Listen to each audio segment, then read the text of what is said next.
Power up. Hello, Internet. My name is PowellGuyGaming. You listen to the Powered Up podcast. How's it going? I'm joined by Sleepless Elite, Big Imperial and Shumo. Guys, say what's up. Sure, yeah, good. We already got the giggles, the laughs already. As you guys know, it's been a minute since we did the last podcast. What up? You already know what it is. Yeah, it's Right. been a minute. We've just been busy. There's two bits, but it's coming home. It's Right. coming home. Hey guys, leave it for later on. Leave it for later on. Nonsense. Leave it for later on. We're going to be talking about it later on. So, as you guys know, the format for our podcast is we talk about gaming and entertainment topics. For the gaming side, which we talk about first, we've got female lead roles in video games. Talking more about Fortnite, everybody's favorite game. Talking about Warframe, which is coming to the Switch. We're also talking about who is it? It's not developers. Who's? Is it Devolver? Devolver Digital. Devolver. That's a typo on my end. My bad. Devolver's bringing several games to the Switch. I'm gonna leave Sleep to handle that one. We're also gonna talk about Microsoft's lack of sales within Japan. I'm also gonna talk about Sony's crossplay issues. I know that's getting everybody peeved. For the entertainment, our boy Big Nasty, he's got a new show, Raptor Report. I actually went through and actually watched it on the 888 Sport YouTube channel. I watched the 7 episodes, I watched about 3. We're also going to talk about Terry Crews and his sexual assault case. He's exposing Hollywood for their antics. Got TanaCon, a YouTuber. She hosted her own little VidCon. We'll talk about it later on.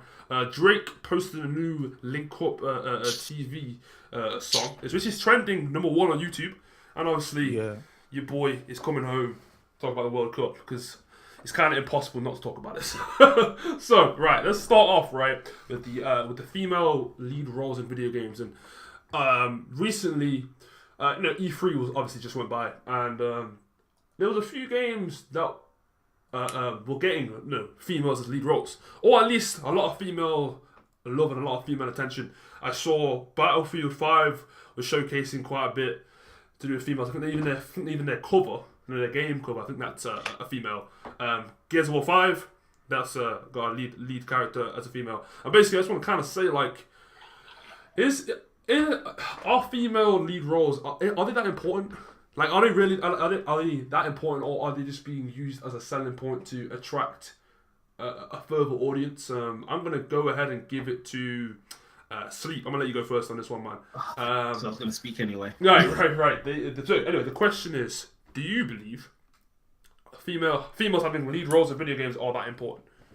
I think it is important, and it's not only the fact of females. I think it's people, because obviously females is the main topic that we're talking about, but it should be females of also different races too, because everybody likes to be represented in their favorite things, So we've got black actors, brown actors, Asian actors.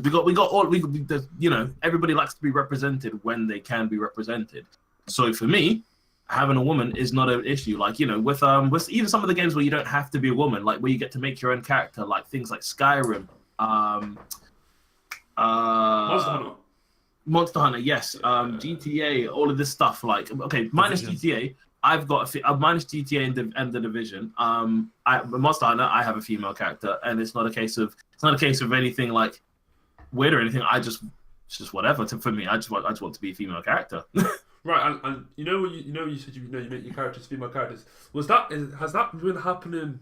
Is that a trend for you? So has that been happening from But it happens every now and again. It just depends on what mood I'm in, really. Like if I want to see myself in the game, then obviously I'll make a dude. Right. But if it's one of those things where I'm like, oh, you know what? Like I just did it with something else. I just did it with X game. I'm going to do it differently with this game. It's not anything of I go out to do it. If it happens, it happens. Okay. Fair enough. Big, what about you? What do you think? I'm on the same page as Sleep. Like, I feel like it's good to have diversity in games. Obviously, when you're selling a game, you don't know who's picking up your title. So the person who's probably going to be picking up the title might want to be representing themselves within that game. So having females as lead roles is a definitely good idea. Like, especially is if it makes sense as well. Like, don't just do it just to say, okay, we're just gonna sell this to this certain market. If you're gonna do it properly. Like, make sure that it's not cheapened. Like, if the same energy that you're gonna use for a male cast, use it for a female cast. See, this is the thing as well. I'll jump onto your opinion as well, Schumann, in a second. This is the thing as well. It's like character customization. You know, you could be a male or female. That's pretty cool. You know, whatever. That's great. But like, people love the idea of a character which you can't customize, which you can't create yourself. Sorry, being that lead character. You know, got a voice actor. It's the main focus. It's like a badass woman, like a Lara Croft from Tomb Raider, like a badass woman. You know, exploring the world or whatever. As a woman, you know, as a female. Anyway, back to the point, Shumo. What do you think? Do you think it's does it matter that much to you? I'll say yes and no, and my no isn't really a direct response to your question, but I'm gonna say yes, basically for all the reasons that everybody's already said. It's good to include all different types of people and stuff like that. Create your characters good. I remember, like, even back when you were first able to like choose like a female character, back in like I think it was like Pokemon Crystal or something like that. Like, yeah, I chose to be a girl just for the hell of it or whatever, like, because it's different. Like, but I've done that over the years, just sporadically, just because I wanted to or whatever. But yeah, to what you were saying about characters that you can't customize, I think it speaks to, like, obviously people want like well-written and developed female characters that are not like hypersexualized.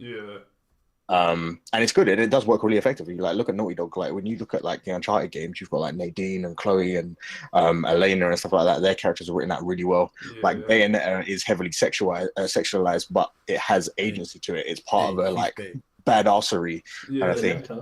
Even with like the new Tomb Raider games, like she's written really well, and she's a killing machine. Like, she just as much as any other man. Like, she kills like 200 guys like throughout your whole playthrough or whatever. Yeah, right. So yeah, it is important. To the point where I'll say no. Usually the argument for more females in games is because people want more representation, which is or people want to relate more, should I say. To which I say, can anyone relate to these characters really? Like, most of these characters, like, I don't play a game because they're a guy. No, but I think it's just like they would rather see themselves in that situation, not. Yeah, because obviously, because it's one of those things. I'll go latching onto your point, Big. It's the case of, obviously, I think it's fairly safe to say, and you guys can correct me if I'm wrong, but I think it's fairly safe to say that now there are definitely a lot. I'm not saying there's a lot in general, but I do think that more girls are participating in games. That's why I believe that some of the motives behind having male lead characters is just because their fan base is majoritively male. Like, speaking, like, for instance, like Call of Duty, like, look at all of them.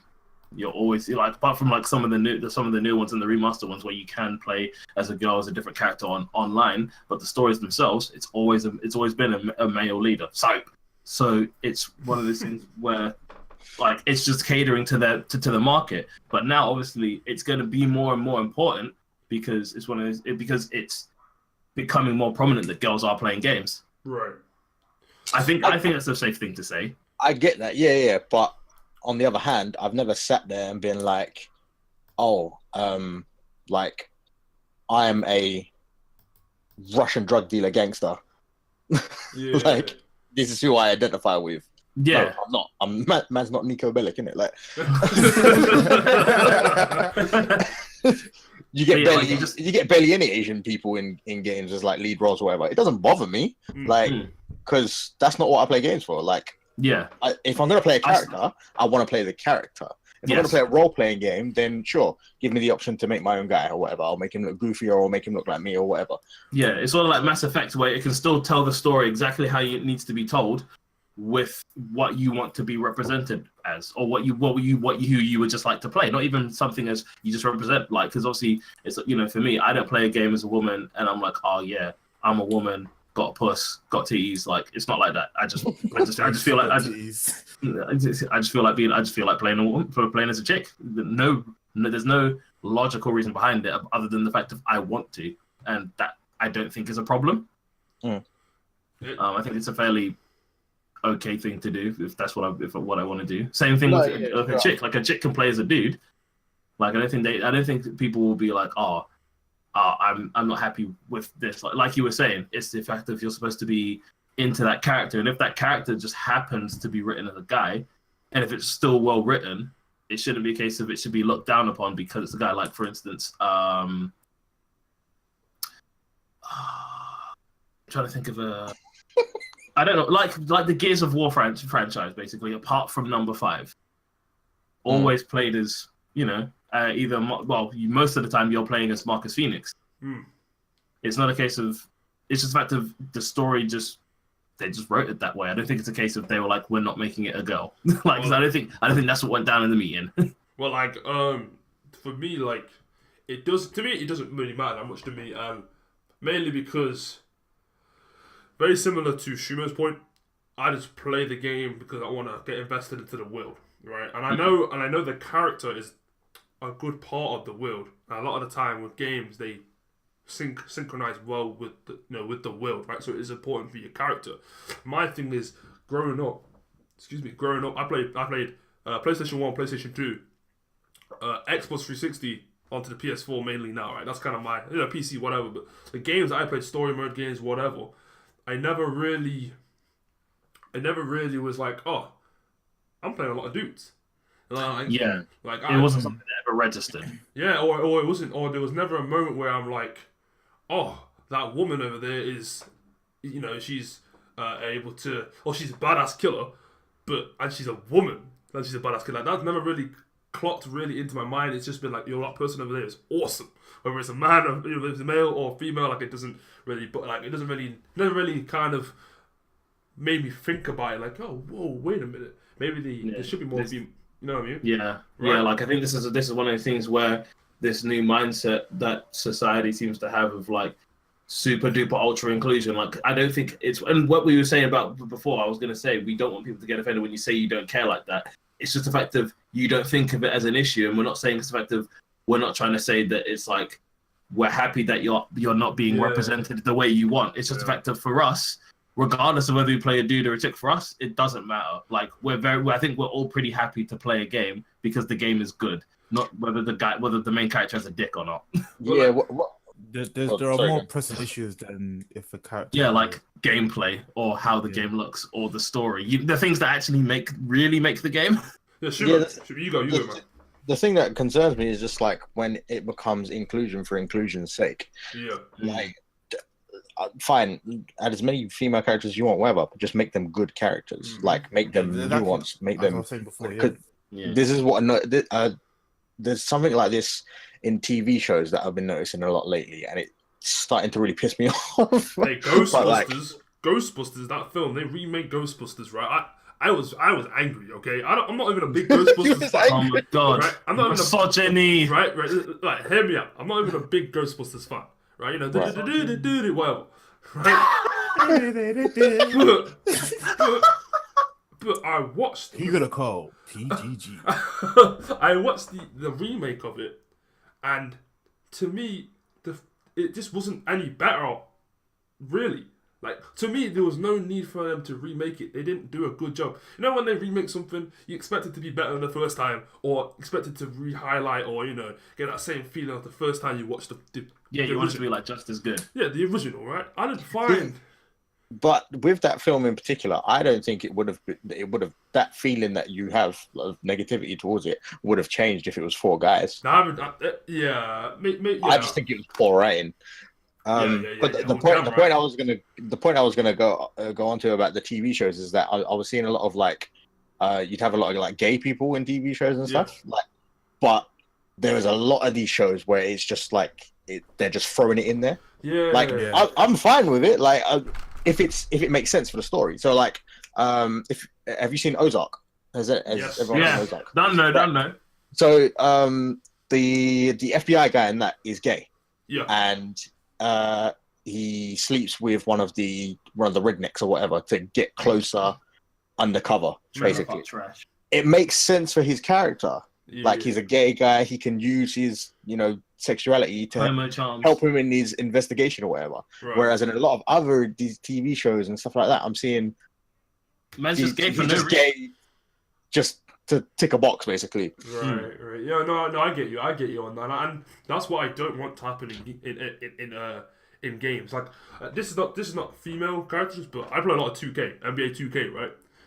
2K16 came out, and it had a lot of involvement with story, right? And like a lot of my friends, they were kind of not angry, they were just kind of like frustrated because your family in the game is black. Right, so even if you make a white character, your family is still black. You make an Asian character, well, Wait, what? Right, your family is still black, right? So they were kind of like Adoption. they were kind of like they could at least just made my parents like the same skin color, right? And I was like, I said to him, bruv, let them feel the power of oppression, bruv. And I at first I was with them, and I still am with them. I was like, yeah, because from a story standpoint, it just looks odd.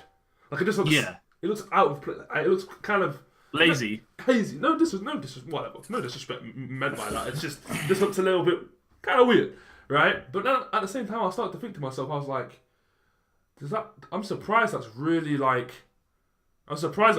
caught your attention. Like when you play games where you make a black character or whatever, and the people around you are all white. Like that to me doesn't like. I never really thought to myself like, oh man, I wish there was more black people in this game. Like I never really thought about that. But anyway, so back to the point. Back to the female roles thing. It's like so. I know this. I know for us, we don't really. It won't make a game be sold better or make a game be sold worse because there's a female character in it or it's the main character, right? As long as the story is good. Yeah, for us, right? As long as the story is great and the gameplay is great, that's the main damn thing, right? If the game's good, the game's good. Male or female, doesn't matter, right? But do you think somewhere down the line that companies will just make it like, oh yeah, you can play a female character. It's this badass female character.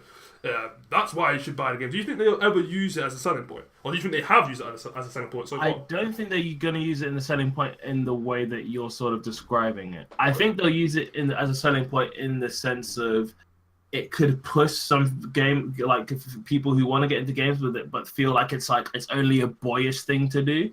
But then they see a female role and be like, oh, you know what, actually, this looks kind of interesting. And they might end up picking up whatever it is, whether it's an Xbox or a PlayStation or whatever in it. Yeah. Like, I see it as it being as a tactic like that to sort of get their foot into gaming.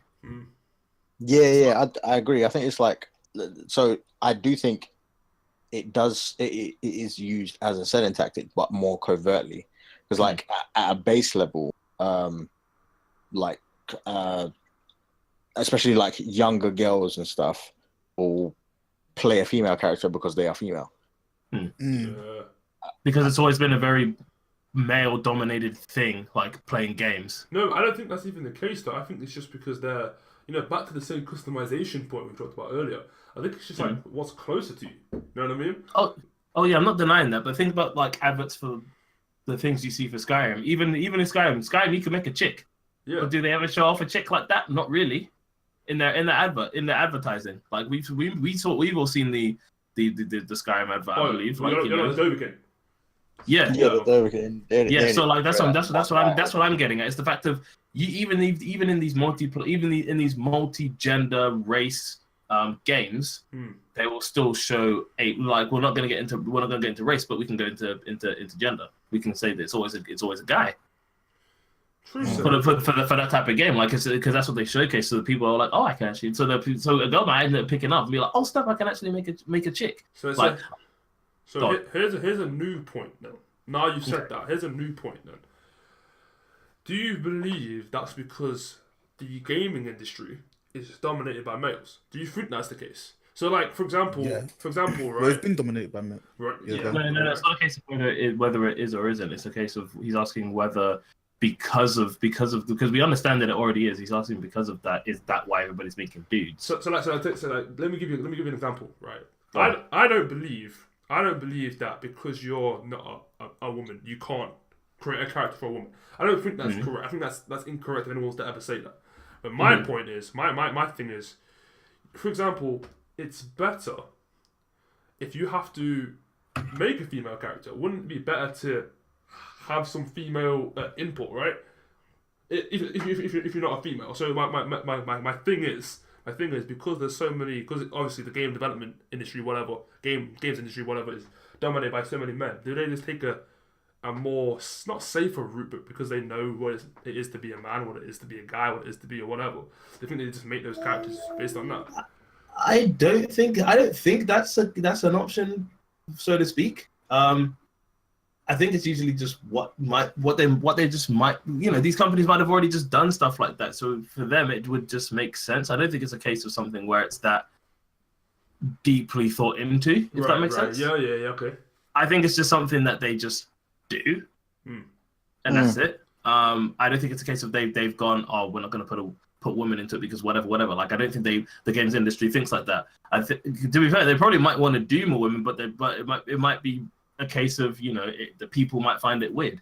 And I was going to say, this whole issue seems to be something fairly new, and I think it's something that's been brought about when people who don't play games are just like, oh, why is it always a dude this? Like, they're creating problems that originally weren't there. But I'm not sure if we want to get into that because The thing is that I just believe it's because games now is so widely popular. Like games now, they're not like what you would consider to be before. Oh, go to an arcade and play this 8-bit game or whatever. Now it's like a film. Now it's like, real actors and whatever getting involved in it. So now but they make more money than any other entertainment platform. Yeah.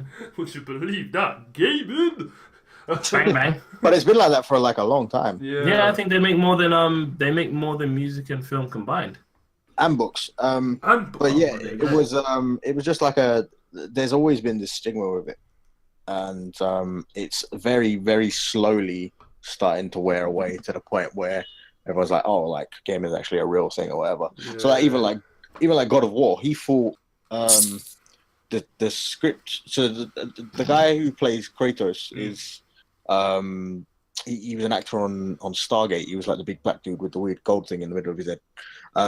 And when he first got the script, he thought it was a movie. He didn't know it was a game until they started like production for it and like filming him in the mocap studio and stuff like that. He thought it was a film because of the writing, the way it was written, and everything like that.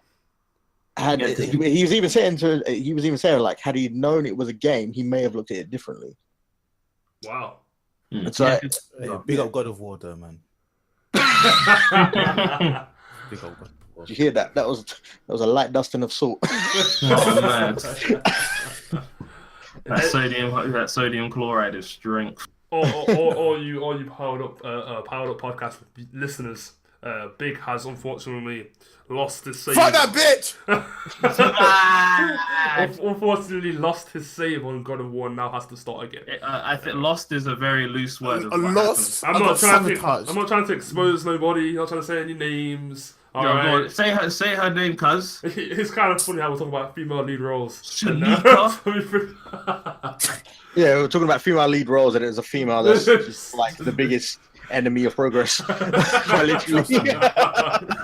Trust me. Alright, guys. Does anyone want to add anything else to the female lead roles before we move on to the next topic? I think the only reason why this question has even come about is because of people who don't play games, who are very overly sensitive about things that they don't need to be overly sensitive about. They're like, oh, whatever. This is the one thing that I feel bad so much about the gaming industry as a whole. It gets critiqued by people who don't play games. If you don't play games, why do you care? No, because I think you have part of that correct, but I think if you don't have to necessarily play a game anymore to be involved. Your kids might play games, or you might know friends that play games, right? And I think you're still getting that involvement. So yeah, that's true. But nowhere near like let me put you this way. Let's just say, for instance, I don't do what I do at uni. Let's say, for instance, I do law, but I know you, man. Okay. Yeah. And let's say I have an opinion on any game. By the way, Sleep does game development. By the way, just bang bang. Yeah. Mandem coming out summer 2018. It's probably coming in like a month or so. Hey, can I produce? Fam, don't worry. There'll be demos for all subscribers, fam. I'll have a link somewhere to where people can download it. And episode 1 is coming this summer. Hopefully, episode 2 might come around Christmas. Yeah, nice plug. But back to your point. Done there. Back to your point. Search Mandem on the Play Store. Yeah. So it's like if I had never played games and I wasn't involved in gaming in a first-hand sense, because that's the thing. We all have first-hand experience with gaming, which is why everything that we say has more validity than any parent. Just because your kid plays games doesn't mean you know anything about it. Like you could just be like, oh, it's the fact that they're like, oh yeah, pause your game. I can't go online. I don't know what that means. Like dead. Don't come at me with that nonsense. Like if you don't play games or whatever, I feel as though your opinion is automatically so infinitesimal because you don't understand. Oh, big words. I said infinitesimal. You know what, man? Don't ever ask me to spell that word. That's not happening. Does anyone else want to add anything else before? Wow. INFINTESSAL. I understand what you're saying about validity of people that aren't in it, but I don't think you can just write them off. No, I'm not saying completely write them off, but you can definitely. I'm not saying completely write them off. But the people that are critiquing it are seeing, looking at it at a very like top shelf level kind of thing. Yeah. They're just like seeing the headlines and. That's what they're going on. But that's the thing. Like, it's oh, look, see, this is what's happening, blah, blah, blah. It's like, well, no, it's. Yeah, like, hence why when we were talking about, before we even start the podcast, about other stuff, that's why I was talking to somebody who has more experience in that community that we were talking about. We won't get into it because just no. But yeah, like that's why I was talking to somebody who has first-hand experience with that community, so then I can run my ideas through them and see where the holes in my thing are. None of them are trying to do that. They're usually making big statements about this is the cause of this is the cause of this, and it's just like no, because there's other things in line. Like really quickly, really quick tangent. So a kid played Doki Doki Literature Club, and wait, explain what Doki Doki Literature Club is in case. Okay, so Doki Doki Literature Club is one of those Japanese dating simulator games where you are usually picked in with a bunch of 4 other girls, and you basically chat to them. Okay. But it's got a bit of a psychological twist to it because it's actually more of a horror, and it has warnings before you buy the game, during buying the game, and before you even start playing the game. Okay, go back to your point. So this kid played the game and ended up killing himself. Okay. And it's the case of the people are saying it's the game's fault. Now, like he said, like we were talking about before, the headline can say what it wants to say. This game was the cause of it, but it may be because of but could it not just be the fact that the parents weren't taking more due care? And it feels like gaming gets used as a scapegoat for other people's incompetencies. Oh yeah, but that's like anything in general. Like even in music gets used as a scapegoat. Yeah. Like films escape, games get. Like when people try to sue GTA for it being too violent, it's like you are the one who bought your kid a fucking 18 rated plus game. Yeah, you know what I mean. Like it's one of these things where if you're not going to monitor anything, there are things that you need to understand. And let's be honest, it's 2018. I don't think there's anybody who would have young children. Okay, would understand. Like my parents back when the PS1 came out. All of my games were like 3 and whatever the rating system was back then. Peggy 3. Yeah, I don't think it was Peggy back then. It was something else. Right. I'm pretty sure it was Peggy. No, it wasn't. Shout out to Peggy. It was some grating, but regardless, it might have been really old Peggy. Anyway, they made sure that I had games within my age thingy because obviously there are things that are whatever. Like this game is most likely. I'm not even sure. I can check my Steam thing now, but I'm not gonna start up Steam. But it's like it might be like an 18. The kid was like 13 or 14 who killed himself, and he must have. And as far as I know, he had it. I'm not sure if he had a history of stuff before, but I don't think you can play a game and go, Regardless, this is what I'm saying. Regardless, if you think one single thing by itself triggers a suicide, you're just dumb. Exactly, 100%. Yeah, There's but no two ways about that. They don't want to take the blame for it. That's why they need to have something to pin on. To blame. Oh right? yeah, that's what I'm saying. Like I said, it covers. They use gaming as a scapegoat to cover up their own incompetencies. Right. So on that point, right. So how does gaming deal with this issue? Because What do you mean the game You industry can't really itself? deal with it because at the same time, like you're at any point when you make a game, there's always going to be the rule of 10. So 3 people might like it, 3 people won't like it, and there'll be 4 people on the fence. And those 4 people on the fence will determine whether. Right, Charlemagne. Hey. Fam, he is my spiritual dad, fam. Mantra. No, but No, yeah, so that's those- pretty. those- yeah, those people who are on the fence are gonna be more susceptible to hearing bad news about something than good news. So, like, they can't really do because as long as there's gonna be people who are gonna say, "Oh, gaming is this and gaming is that." Games can just be game. The game industry should only just focus on just producing the games and just having their fan base just saying, like, "Yo." Let me give you a scenario then. Let me give you a scenario. I have a friend, right? I won't say his name, but my boy. Out shout out to Liam. No, Out him. It's not Liam. It's not Liam. Gary. Oh wow. No, let's go with Gary. Let's go with Gary. Okay, right. So, so he was saying that he believes violent games bring on violent tendencies. Now, whether it does or not, that doesn't matter. I was saying to him, as the gaming community, or as gaming community means developers, people who play games, whatever. There is something that we could possibly do to cover our backs, and they already started doing this already. And what I believe this is like the monitoring, parental controls. These ideas. I think on Nintendo Switch you can have like a notification pop up tell you have X amount of time left to play your game, and then it like stops your kids from playing and stuff like that. There are technologies out there that and game developers can do stuff to cover their backs. Yes, it's annoying when you're playing the Nintendo Wii and it comes up like, you should take a break. Like, no, bitch! I'll take a break when I want to take a break. Leave me alone. No, well, I mean, when it comes to a Wii, you should probably take a break and during that break, go sell your Wii and buy a real console. But... Hey, they'll be out and Anyway, so one of the best-selling consoles of all time. Just saying. The hatred. The best selling, but everybody's forgotten about it, except for Just Dance. Oh my! You know what? We're not even gonna get into it. Let's carry on. But no, yeah. So to carry on with what you're saying about the porn, so go on, carry on. Sorry. Yeah, so my thing is, I think game developers, even community, even community managers for certain games, they can spread the awareness that a game might be, offensive to some people. This is and the third and whatnot. I want to stop you there. Go for it. Because they do in very, very big red box. When it says 18 plus, or orange 16 plus. They put warnings on these games. Yeah, but for me, here's the thing. I understand what you're saying.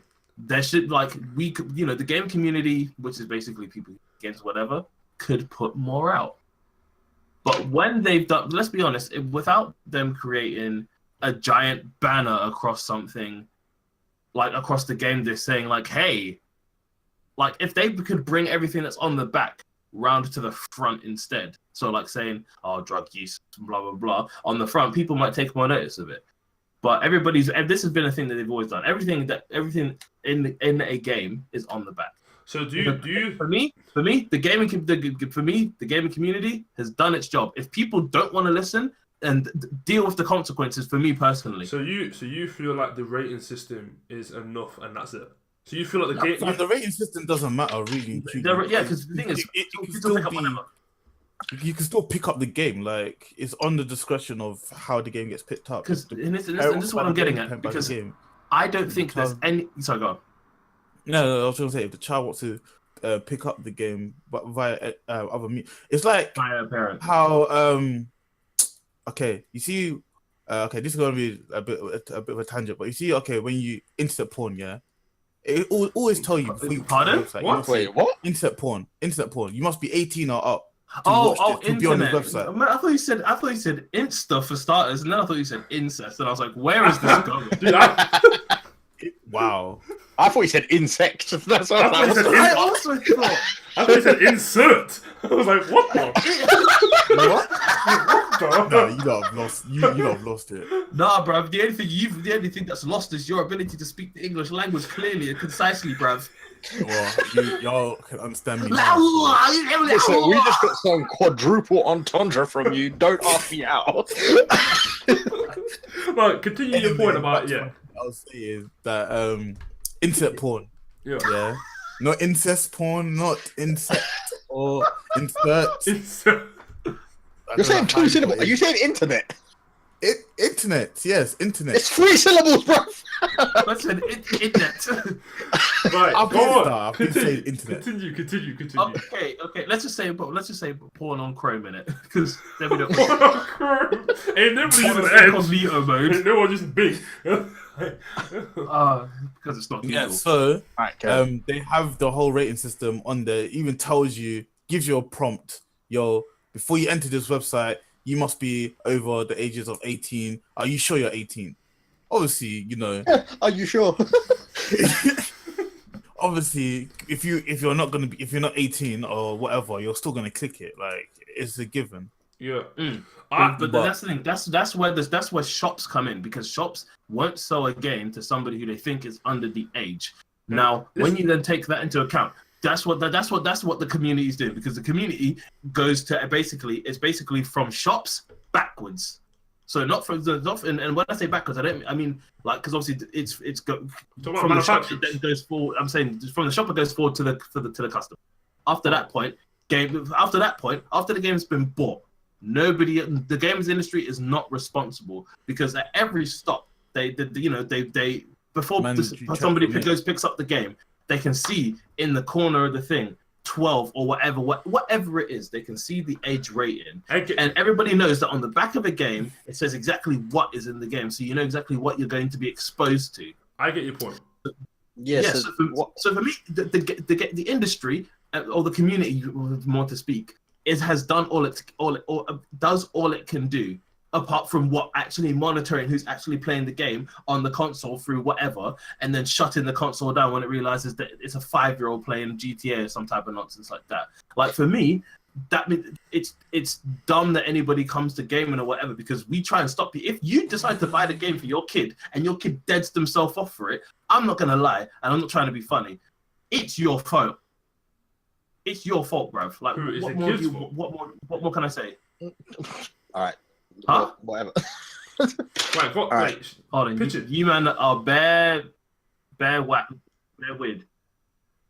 What? Hello? Wait, hold on. I need to leave the call and jump back in. Just give me a second, just because your guys' connection is weird. Okay. Wait, our connection. Oh, no, you're good. Did you have it where it was like? That was just you. That was just you. Oh, mad. That's Oh, like man. beatboxing. You guys are Trying to gonna blame our connection, bitch. the rest of you. I mean, Sam's connection just went down. Jordan can't apparently Wait. stream and do something else. Wait. Are you still in the call? No. Oh yeah, I'm here. You can hear me, bruv. Yeah. Okay. Right. Fair enough. Right. Shumo. Yeah, so what I was going to say is, yeah, I agree with Sleep for the most part. But, we have the ratings for a reason. Like, the ESRB board, or whatever it is, and in this country and in Europe or whatever, exists for a reason. And it's, it's lawful, it's been proposed to the government, all of that. So, this is what it is. You can't go into a shop and be under 18 and buy an 18 rated game. Yeah. It's legally not allowed. Just like you can't go and buy cigarettes, just like you can't go and buy alcohol. Like, it's the same thing. But it's still get done. And then you take into account digital sales or whatever. Okay, yeah, that's a bit more difficult. But as a parent, if you're more on top of your child's consumption, these consoles have a lot of comprehensive parental controls. Like PlayStation has master and sub accounts. Nintendo has, like you were saying, a lot of comprehensive stuff to do with the phone, where you can limit playtime. But the thing is, only allow them to access certain games, stuff like that. Sorry to interrupt you, Shima, but most parents wouldn't even know about those. I think that's my thing. But yes, they would, because that's bull. I'm when you start a console for the first time, it's part of the setup process. Just like you start up your iPhone, it's part of the setup process. Like, there's not really an excuse other than you as a parent being lazy and not paying attention to your kid's thing. I'll give you an example. But so one thing to parents' credit or whatever, there is a lot to monitor with your child because there's so much input nowadays with everything. So I'll give you an example. That the rapper that died, XXX Tentacion, his video was everywhere on the internet. I was talking to my sister about it. My sister's 15 years old. She said to me, it's like, oh, did you see the rapper died? I was like, yeah. She's like, did you see the video? I was like, did you see the video? And she was like, oh, yeah. I was like, why? It's like, because it was on Snapchat. Like, these things, they don't take into account their audiences like that. Things like that, it's harder to keep on top of. Gaming specifically has done a very good job, and I feel like they've done everything that they can to ensure that we've given you all the tools and all the information to tell you this is what this game is, this is what you can do on our consoles, and this is how we let you control it. I've been. That's what I was about to say. I was like, it's so easy to control what you see when it comes to gaming. It's so easy. Like you were saying, Snapchat. It just came up on Snapchat, like with X, because I think we've all seen the video, and it's like, and it in all of its uncensored madness, and it's just So I didn't even explain. The video is him obviously dead in his car because he's just been shot. So you're seeing his lifeless body in his car for whatever reason, where people wanted to whip out their phones and start recording it. I don't know, but that's a different conversation. But that's what this is what I was getting at. This is why I say once the game has been handed over, because and if proper setup precautions aren't taken, you cannot come back and try and clap back at the game at the company who made the game, because there's warnings everywhere. Like I was saying, Doki Doki, bare warnings across the whole thing. And like I was saying, if you allow your kid to get this game who's clearly not in the right mental frame for it or the right age for it, and they play the game and it happens to be something that semi contributes to it, sure, you can say it contributed to it, but can you blame the people who made the game? No, because you should have been monitoring what your kid was playing. It's your fault. Yeah, but not a lot of parents monitor, especially. That's their fault. Yeah, I'm not saying you're wrong. I'm not saying you're wrong. Yeah, no, I understand what you're saying, but for me, that's not an excuse. No, but it's not even. The thing is, I want to continue talking about this forever, because there's plenty of things I can give examples to. I agree with both of your points. I'm talking about.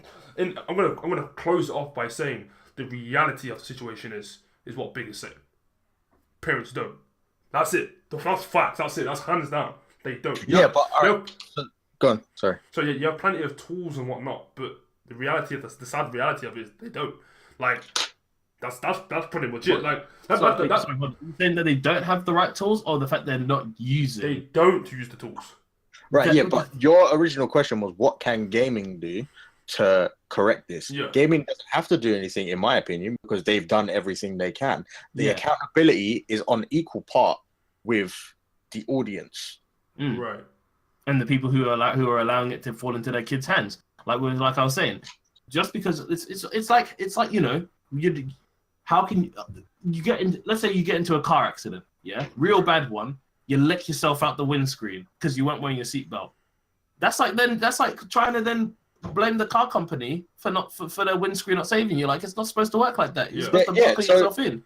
Paul Walker, for example, his estate is trying to, or his daughter or whatever, it was trying to sue Porsche or whatever the maker of the car was, for not being properly safety regulated or whatever, but it wasn't designed to go that speed. That's why it wasn't. When your dad's trying to whip it like a rental, fam. Yeah. Another example, it's like blaming McDonald's because you're fat. Like, it just doesn't make sense. But yeah, there's accountability. Yeah, like you don't have to buy the food, and even if you're going to, it's called monitor what you eat. Like don't be a fucking chunky slob, bruv. Like watch what you eat or get the salad. Don't get the salad. Don't get the salad. All right. Get the McVeggie. Get the salad. Don't get the salad. Don't get the salad. I swear there's like more calories in that than a Mac. Dude, You are lying. Oh my I've days. worked there. Ridiculous. I've worked there. I can say don't get the salad. All right, don't get the salad. Man. What? Wait, are you Mad. confirming this? Oh my goodness. Dude, I've worked. I swear to God, Peach, if you get us sued, we have to go off the air. I've worked there. I'm not saying. Hey, McDonald's, you want to sponsor us? Hey. Aye. Just don't get the salad. It's not worth it. That's all. McDonald's workout Go plan. to Tesco, okay, or what's it, Walmart in America, wherever. Buy a lettuce and buy Right, it. get some iceberg lettuce, some chopped tomatoes, all right, and just handle your business. Just bite them. Just bite the tomato on one side, bite the lettuce on the other side. Man, even dead is sellers, bro. I had to get iceberg lettuce and tomatoes and chop them up. Right, a few carrot sticks. Hey, Get some in there. the struggle salad, fam. Trust me. Hey, oh, you know what? Yeah, you know what? You know, so you see how much money people spend on McDonald's. Do you know how many fucking lentils I could buy? All I'm saying is it's just not worth it. Anyway, right. So But yeah, there we go. If you buy a game and your kid kills himself for it, it's your fault as a parent. No, that's not what we're co-signing. That's what Sleepless Elite is. You know what I mean? What we're saying Calmly, is, calmly, because that's what it is. take some accountability and be consumer Where, though? aware, consumer Yes. conscious. Yes. That's But the word. that's not. Okay. So you're telling me. Oh my I just days. want to make sure we're on the same page. So you're telling me. So okay. So boom. You buy a game. Let's say the next GTA. Yeah. It's coming out. It obviously says in big red 18 rating. Yeah. And so little fucking Timmy or whatever decides to. Why does Tim have to be lit for little? No, Oh, big when you shut say up, man. Timmy, whenever you say Timmy, it's a little kid. You know it is. Sharp. Yeah. So man like Timmy, he gets his mom. He's like, Mom, I want to get GTA, and she's like, No, Timmy, you're not old enough. Why does Timmy sound like that though?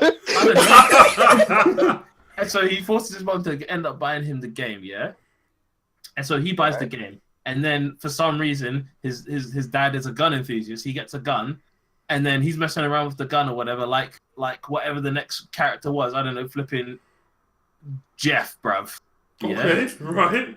And so he decides to start shooting off in the streets, and then he shoots himself because he's seen it in the video game, right? Okay. For me, the mum should. The origin of the problem is the mum buying the game. So are you saying that the origin of the problem is the mum buying the game? So what if Timmy goes and gets a gun from somebody else and does the same thing? Is the origin? Without playing the game? Yeah. Well, if it's not without playing the game, then there's just something wrong with Timmy. Wait, no, you just contradicted yourself. Have I? Because my instances, he's one of them. He bought the game, and one of them he didn't buy the game. No, but in your thing is like, if he gets the gun anyway without playing the game, you're saying that the game theoretically should be to blame for the violence. No, anyway. I said if he doesn't get the game and he still picks up a gun and somehow is messing around with it and then shoots himself, Timmy's a bit of an idiot. Timmy shouldn't be playing with guns. Why have they got guns near the child? But then why does that make a difference if he buys the game? No, I'm saying it's the fact of I'm getting the game. I'm saying the game isn't at fault. No, your scenarios are making the game. Your scenario did not convey that. It's making the game a fault. No, I get your point, man. You're saying basically. Okay, I'm gonna tie this up. Long story short, if your kid shoots himself, regardless of whether he plays the game or not, your kid's probably a bit of a div anyway. Oh, right. Oh, Sleep, you handle that. So, right. Okay. A quick intermission. And that took a lot longer than I thought. A quick intermission. Just want to tell all you Power Up viewers, listeners, all you gamers out there, Xbox, PlayStation, they have free games this month. For the Xbox side, No, you're gonna dig this. Oh yeah, perfect. would you like to read them out, Sleep? Okay, so for Xbox, we got a small Android Cactus coming out between July the 1st and July the 31st. We got Death Squared July 16th available till the 15th of August. Then we've got Virtua Fighter 5 Final Showdown available between the 1st of July and the 15th. And Tom Clancy's Splinter Cell Conviction, July 16th to the 30th. Hey, Big, you wanna shout out these PlayStation games? In English, please. All right. So, for PlayStation, we have Absolver, we've got Heavy Rain, Yes, sir. we've got Call of Duty Black Ops 3, we got Space Overloaders. Oh, sorry. Space Overlords. Shut up. Don't say nothing. We've got Rayman 3 in HD, we've got Extreme Exorcism, and we have Zero Escape. Nice. Yeah, it's worth noting. I think Space Overlords and Rayman 3 are PS3, and Extreme Exorcism and Zero Escape, Time Dilemma or whatever it's called, is PSVR. Also, exorcism is such a horrible word. That word is just horrible, bro. Like, I hate that word. And there's some people who are scared of the Exorcist film. At me. At me. Are you scared of it, Big? Oh, mad take. Didn't know Oh, that. fuck that film, fam. That's the first film that made me scared of scary films in general, fam. It was scary for its time. Dude. Huh? It was scary for its time, but now it's just kind of goofy. Nah, man. How you gonna have the cross and start playing with nah. Nah. Also, just to note, in the month of July, we have approximately about 11 or 12 more games to come out until the month is over. Hey. So we've got Shining Resonance Refrain that's coming out July the 10th. On the 13th, it's Captain Toad Treasure Tracker, Earthfall, and Octopath Traveler. On the 17th of July, we've got Adventure Time Pirates of the End. What? Enchiridion. Okay. Raft. Sonic Mania Plus. That was nice and easy. And then on the 24th, we've got Mega Man X Collection 1 and 2. No Man's Lie, coming up for the Xbox One. Don't make sure you don't pick that up. The Banner Saga 3, and then on the 31st you got Code of Princess EX. Hey, all right. Intermission done, peeps. So you're all caught up. Let's get back into the game. We're gonna try and speed through some of these. Yeah, these are smaller topics. These are smaller topics. The main one is going to be quite chunky, but we're going to speed through it. It's to do with Fortnite, and I've basically got a couple of questions to you guys in regards to Fortnite's future. I was speaking to Sleep about this earlier, and I was saying that Fortnite being the game it is, super duper popular, and with it only being a game mode. Because I'm talking about Fortnite Battle Royale, not Fortnite Save the World. With it only being a game mode. There's only so much people could really play a game mode and then get bored of it, right? So I was saying, do you think when these new games come out in September, October, November, the winter period, right? Do you think Fortnite will still be popular? Because I'm thinking a lot of kids play Fortnite, right? Yeah. That's pretty clear. I think a lot of kids are going to gravitate over to Red Dead Redemption 2, which is quite funny because we're just talking about kids playing. My little Timmy playing. Right, so when little Timmy then ties his mum onto the train track, she's only got herself to blame. Don't come with this fucking damsel in distress. Like screaming out Gaza, nah, please, don't die. Right, so she did this to herself. So they got we got Call of Duty, we got Battlefield, we got Red Dead Redemption. And that's the name of three. That's just the big popular ones that people are gonna buy no matter what, right? There's one you missed. Who? What? I don't think you did. Spider-Man. Oh yeah. I don't think Spider-Man. I think he's talking about big multiplayer. Yeah, I don't think Spider-Man. Oh, sorry. I don't think Spider-Man's gonna stop people from playing Fortnite. Like I feel like once you complete Spider-Man, I mean, I won't lie. A ball of yarn stopped me from playing Fortnite. That's just that's the subject, though. Stop being such a narcissist. It doesn't mean you. It means a Fortnite player, bro. Bun people who still bang out Fortnite. I'm looking at you, Big. Why are you so salty, though? I hate Fortnite. I don't think you understand. I'm so tired of seeing it, and I can't escape it. There's no way. Let Fortnite and Epic Games shine, innit? Like, my guy. Let them make their money, though. Let them make their money, though. I won't deny that. From a developer standpoint, I'm like, yes, guys, make your money. I prefer seeing making money then. I prefer seeing Fortnite stuff to Minecraft stuff. Oh, you know what? I won't lie, you're right on that one. All right. I mean, I'm not saying I would still play Minecraft way faster than I'd play Fortnite. Don't get it I get your hating ass out of here, man. Look, Vic. No, go fight, calm, let me leave. Don't disband this whole group and mess up everybody's thing. Big. I'll ask you the first question, bro. Do you think Fortnite will still be popular in September/October, winter period? What do you think? Yeah, because obviously it's the audience, like especially it's amongst little kids, Okay. and obviously the Fortnite community, like in their own right, they're quite strong. Hell yeah. Like even if you want to admit it or not, sleep. Oh no, I don't have any problem admitting nothing. Like It's not the game. they are like very strong, like, and they've got little kids playing it as well. So long as like I feel like as long as you market it to the younger generation, they're always gonna have an interest in it. And once they have an interest in it, your game can't really die. I think Fortnite is their big blockbuster game for this younger generation. So like my little brother, who is 9 years old, all he just talks about is Fortnite and how he like loves playing Fortnite. I'm like, bro, you're 9 years like old. it is the next Minecraft.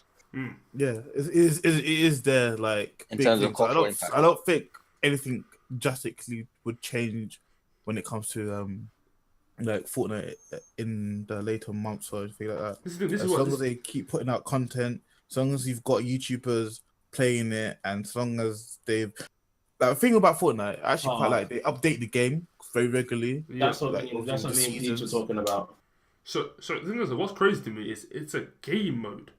Like for me, maybe I'm a older generational gamer, maybe, but for me it's like I want a game. I don't want to just keep playing the same thing. I'm not. Granted, it's free. Okay, I'm not hating. I'm not sleep, but like it's just a game mode. It's the same one. But let's flip it on its head, right? So you saying you're an older gamer or whatever. Think of Pac-Man. Yeah. That's the same thing over and over again. That is true. Think of like Space Invader. Them older games. Think they're of Tron. Think of over Kong. and over again. That's a really good point. Yeah, they have like different levels and stuff, but Fortnite is a different experience each and every time you play that game. It's true. That's true. The point is, like, it has a really good gameplay hook, which keeps really, like, it has massive replayability for. Like, that's what, because obviously every game is always for the most part you could say is slightly different. And the moment they start adding in more maps to it, it's over. Well, we'll talk about that in a second, because I just want to go through you sleep. Do you think that they're gonna be still popular in the later months? Oh yeah, they'd be like I put money on it. Yeah. And I'm pretty sure you're with everybody else on that too. To be honest, I'm not too sure because of the reaction to PUBG and Fortnite or whatever, all these big developers are now implementing it. So Call of Duty's got a battle royale mode, and Battlefield's got a battle royale mode coming. I don't know the impact what that's going to have. Initially, I feel like it's not going to have enough of an impact to like completely diminish it. Yeah, because of the audience type. But the more like hardcore kind of player that plays it, I think they'll migrate over to like Call of Duty or Battlefield. Because your question was whether it would still be popular. That is yes. Whether there's going to be a drop in concurrent players, I'm saying also yes. So yeah, I think that's natural. Yeah, and also I think it's also the case of it depends also on how well these other games companies do these battle royales, because of the fact of now, because obviously now they've got they're grossing. I think in 1 month they made like 126 point something million, and yeah, they're taking like the mobile one alone is dirty money. But it's the fact of these other companies that are doing them have a lot more money behind them, so they can put a lot more. They could probably, and obviously I understand money doesn't always equal a better product, but the fact that they'd have a much better platform to start. The thing that I think the main factor on which Fortnite propels its massive success is because it's free. Yes. And it is available everywhere now. Yes. Everywhere. Any device. It's only not available on Android, or is it available on Android now? It is coming to. I don't know if it's there here yet, but it is like it was already being worked on. Like, so when they drop the iOS one. They were saying Android is coming. They just need to work on it or whatever. So and it is coming soon. So I'm not sure if it's out yet, but when that does happen, I mean, it's only going to get even more popular because there's way more Android phones out there than iOS phones. It's true. That is true. And I'm going to kind of bow into the next topic. Next point, sorry. The next point I've got for Fortnite is what will it do to compete with the latest games? Or can it compete? It can compete because I believe it will still remain popular. But what can it do? And I'm going to kind of go first and chip in first. Because I actually have quite a big picture and what they can do. So, really and truthfully, I think Fortnite excels well. One, it's free. You made that point, Shumo. And two, it does very little things very well. And what those little things I believe that it does well is it's easily accessible. On a basic level, very easy to understand how to play. You just gotta kill 100. Well, you just gotta be the last person surviving. That's the most basic, simplest idea ever. Anybody can understand the concept of that. Not only that, it's not particularly too difficult to play. Yeah, the building can be a pain in the ass, but you can still get some kills. You can still hide in a building until the last 10, right? You can still, you know what I mean? You can still find a rocket launcher and blow somebody up. You can still do that, right? So the game's not necessarily too difficult on a basic level. It's free. Not only that, they're constantly putting these updates. Big, you talked about it. They're constantly putting these updates. Oh, you can use a shopping cart. Oh, we've got 4 Fortnite playgrounds. Oh, you've got a guided missile. C4. Portal. Speaking of Fortnite playgrounds, it's actually. And the thing is, there's an actual story behind Fortnite as well. Yeah. Like, it's not just there's an actual okay, this has happened because so, and then with each new season they give you okay, now this is happening. Now this is the current season that we're on. I think season 4. Yeah. Obviously, if you guys who play Fortnite know that Tilted Towers got supposedly blown up, it didn't. A rocket came down, then just teleported itself through. Right. Yeah. So their marketing is actually amazing. So with that rocket thing, in the map, it tears a hole in the reality or whatever. Now, somebody, I can't remember where it was, somebody in some desert somewhere in the real world has found this massive burger thing from the game. Yeah. In a desert, and now in the game there's sand. Yeah. Their marketing is certain man's natural habitats. I lie. Fun them camels. You know what I mean, right? So my thing is this. This is what I don't want Fortnite to do. Is keep the same consistent way of updating, because eventually there's only so much you can really. Well, I believe there's only so much you can really just add a new weapon. I agree with you. Add a new weapon. Add a new skin. There's only so much you can really keep doing that. I mean, I believe that. I agree with you, but at the same time, if it ain't broke, don't fix it. I mean, it's the same. Go on. It's the same thing as Overwatch. They don't really they're quite slow to update, but they update in the same-ish kind of way. Yeah. They'll have a different game mode for a certain amount of time. They'll have new skins. They might add a map now and then, but quite rarely. They've only Overwatch has been out for 3 years or whatever. They've only added I think 6 extra characters or something like that. But the gameplay hook is there, kind of thing, if you know what I mean. So it keeps people coming back. So it does keep it fresh a little bit, but their update plan hasn't really changed a lot. Right. All right. So this is what I'm gonna do to you guys. We're gonna kind of change the style of this. I'm gonna pitch you this idea. I want you to give me a yay or a nay, right? And we'll talk about basically why you guys think that, right? So, I think what Fortnite, Epic Games, right? What they can do is they have a history of mod support.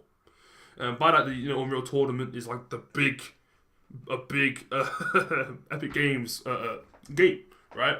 That has a lot of mod support. What I think they can do for Fortnite is get the community involved. They already did with this dance-off thing, but get the community more involved where now you can modify weapons for us. Now you can modify skins for us, and we'll put them in a little showcase off, and the best rated ones will get added into the game.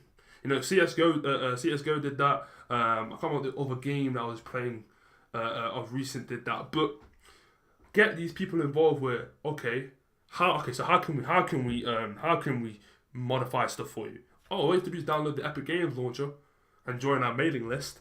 That way, you basically get everybody who plays Fortnite who wants the mod tuned in, and that way you can keep pumping out all this notifications and whatnot to them.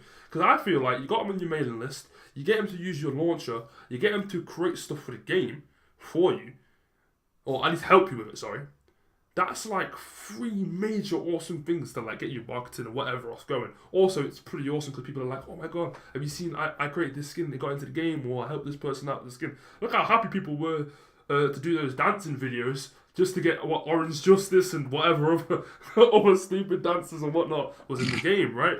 So my point is, do you think that modding support would be the way forward for Fortnite? Yeah.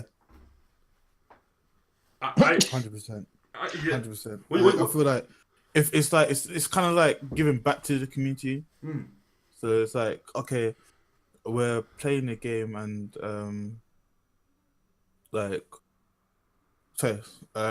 we're playing a game, and this game that we're investing so much time in, like, if I'm able to help the game out by, say, adding something into it, and then be like, oh yeah, this is what I added into this game, blah blah blah. Oh, I had this idea, I gave it to so and so, and it actually took off, because depending on what mods get used, it might be popular and actually might become an actual current feature in the game. Yeah. So adding mod support, like, Fortnite is one of those games, mod support would bang like 100%. Like, it would lap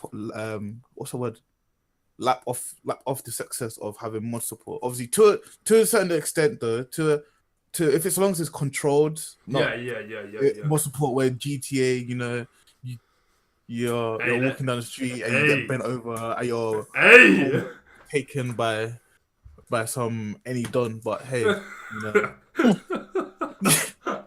But mod support in Fortnite would definitely make sense. Yeah. What do you think, Shumo? What you described sounds quite dope. If it's comprehensive enough, I think it would be quite good. I know Rocket League does something similar to what you were saying, but it's not like super like diverse or whatever. I think it's just like flags or whatever. You can make like community flags, and people seem to like that. There's like a lot of those going around and stuff. But yeah, if you could be like,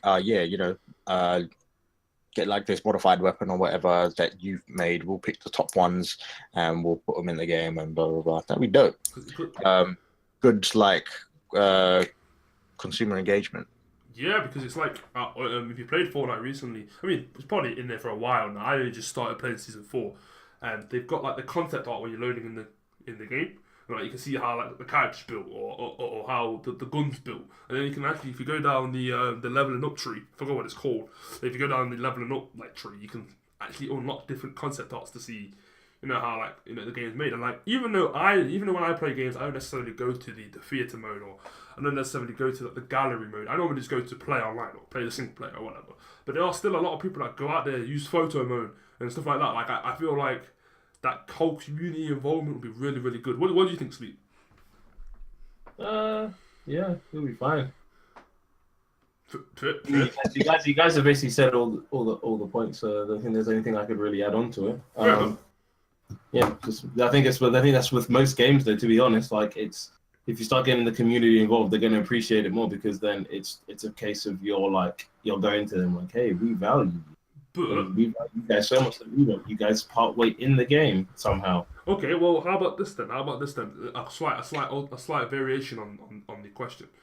Do you think Fortnite need to do that to compete? This is just for you, Sleep. Do you think they need to do that to compete with the latest games coming out? Or do you think they can just continue doing a new weapon or a new little trailer to showcase this going off? I'm gonna put it to you this way. Okay. The moment that Ninja does not play Fortnite is when Fortnite's gonna see a very big dip. I feel like Ninja is carrying Fortnite heavy.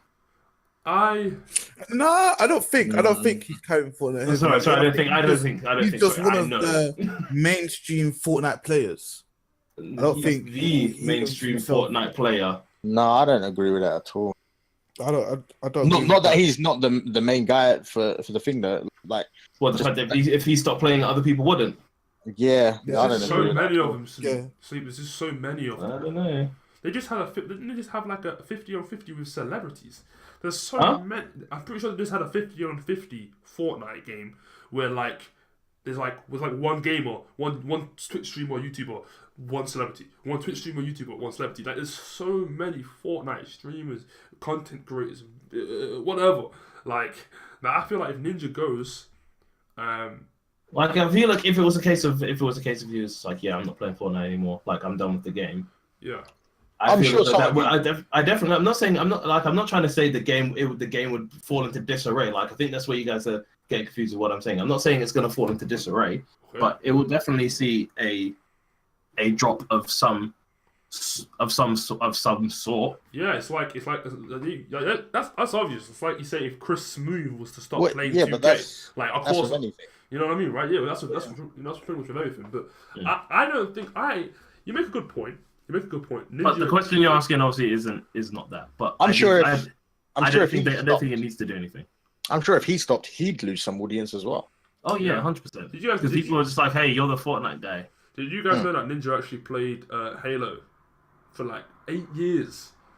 8 years. This guy was like a streamer of some sort for like 8 years playing Halo. He's a Halo pro player, and like he only really blew up. When he started playing Fortnite. That's crazy. Hey. That's awesome. That's crazy. and Hey, awesome grinded, at the same time. fam. Yeah, trust me. Does anyone else want to add anything else to Fortnite topic before we move on? There was an article of which is what we were talking about previously about restrictions, but very specifically directed at Fortnite, Okay. which made me laugh. But yeah, they're trying to basically say that because I was saying to Siege that Fortnite is turned into something less of like, so you get people who are just fanatics, people who just really, really like the game and stuff like that. Fortnite is more than that. Fortnite is Life. like it's turned from something that could just be linked to as just even something, and an addiction sounds bad saying it, but this is now turned into like a cult type following. Like it's invading every aspect of it's invading life, it's invading sports. I'm pretty sure there's music about Fortnite, there's people doing it on road, all of this stuff. Like it's the fact that it's becoming it's got a cult following now. Like the fact of you can't, like, no matter where you are, you're gonna see it somewhere. Well, it's not cult. It's just pop culture now. That's what it is. Yeah. Oh, that's what you're gonna call it. I don't know. Maybe I have a different definition. Well, a cult is more secular. Like it's a cult would be smaller. Fortnite is massive and everywhere, and it is popular culture. That's why I'd say it's. I have a different. I thought having a cult following was something different, but never mind. Then it's fine.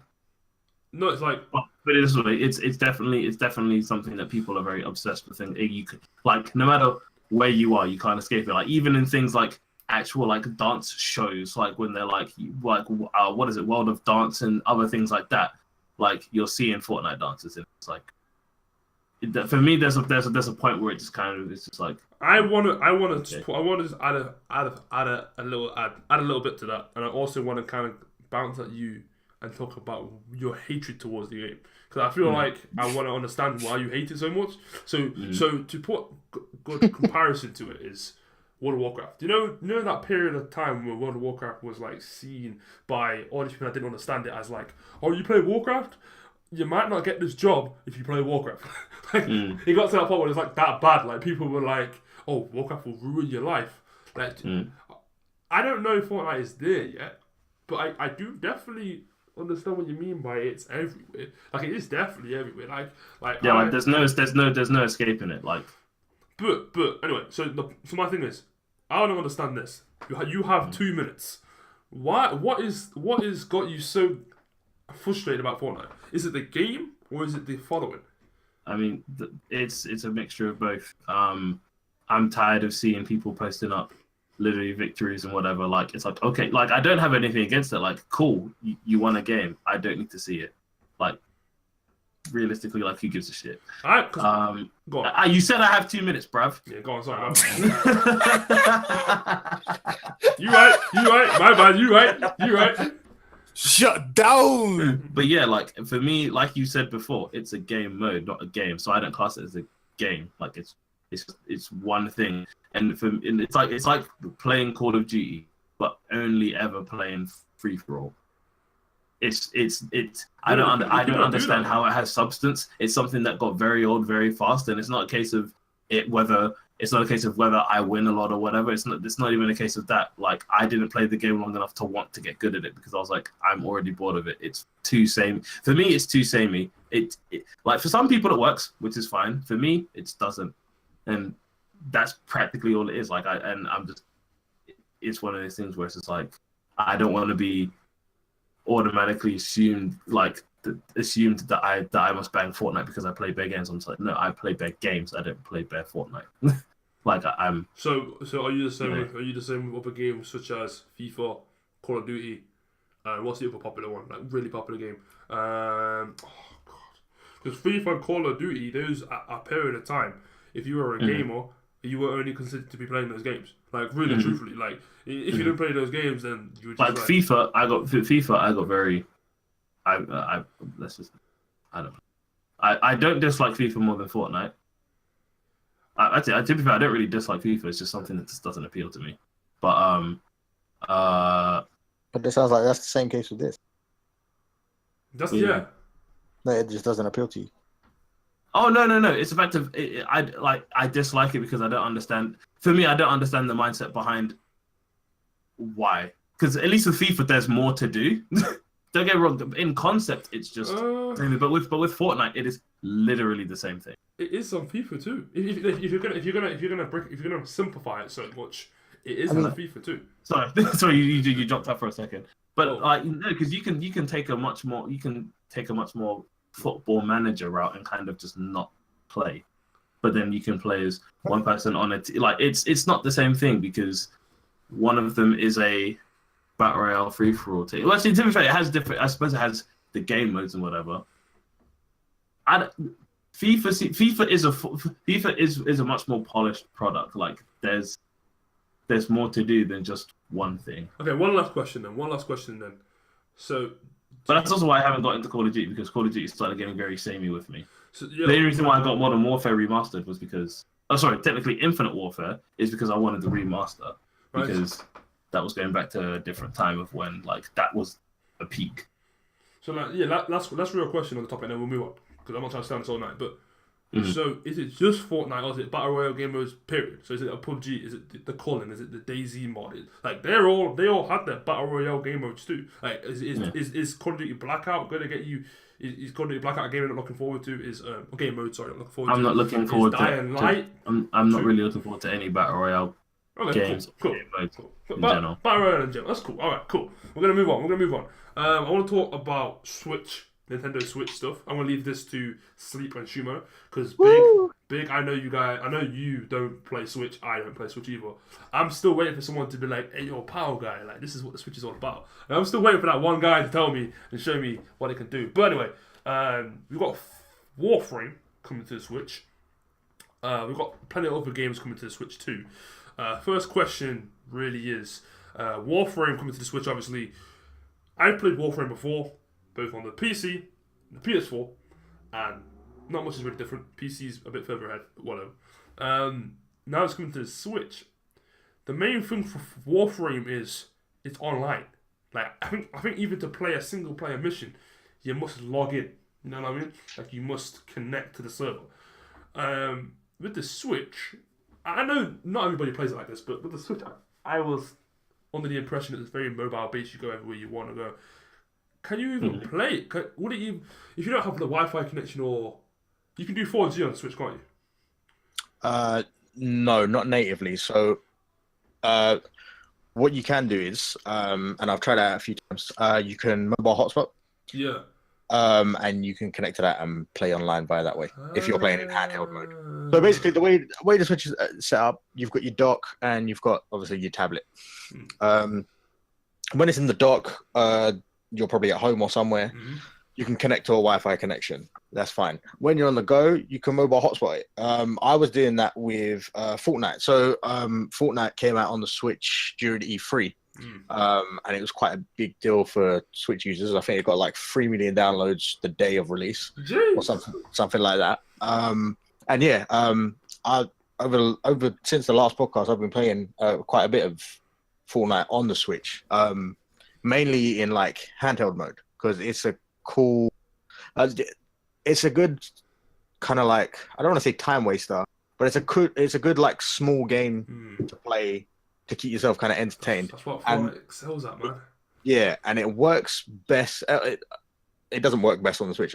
It works well on the Switch for me personally because of the Switch's current state in terms of games. Where there is quite a lot of games on there, but there's not loads with like a replayability gameplay hook kind of thing. There's not like a load of crazy multiplayer games. So you've got like Mario Kart and you've got like Splatoon. You've got some others, but there's not like a big massive following for all of those. So Fortnite's good for like a quick game or whatever. I was trying it out on the mobile hotspot, and I played one game, and it only took like 10 meg of my data. So it's not too heavy on the data restriction or whatever. Yeah.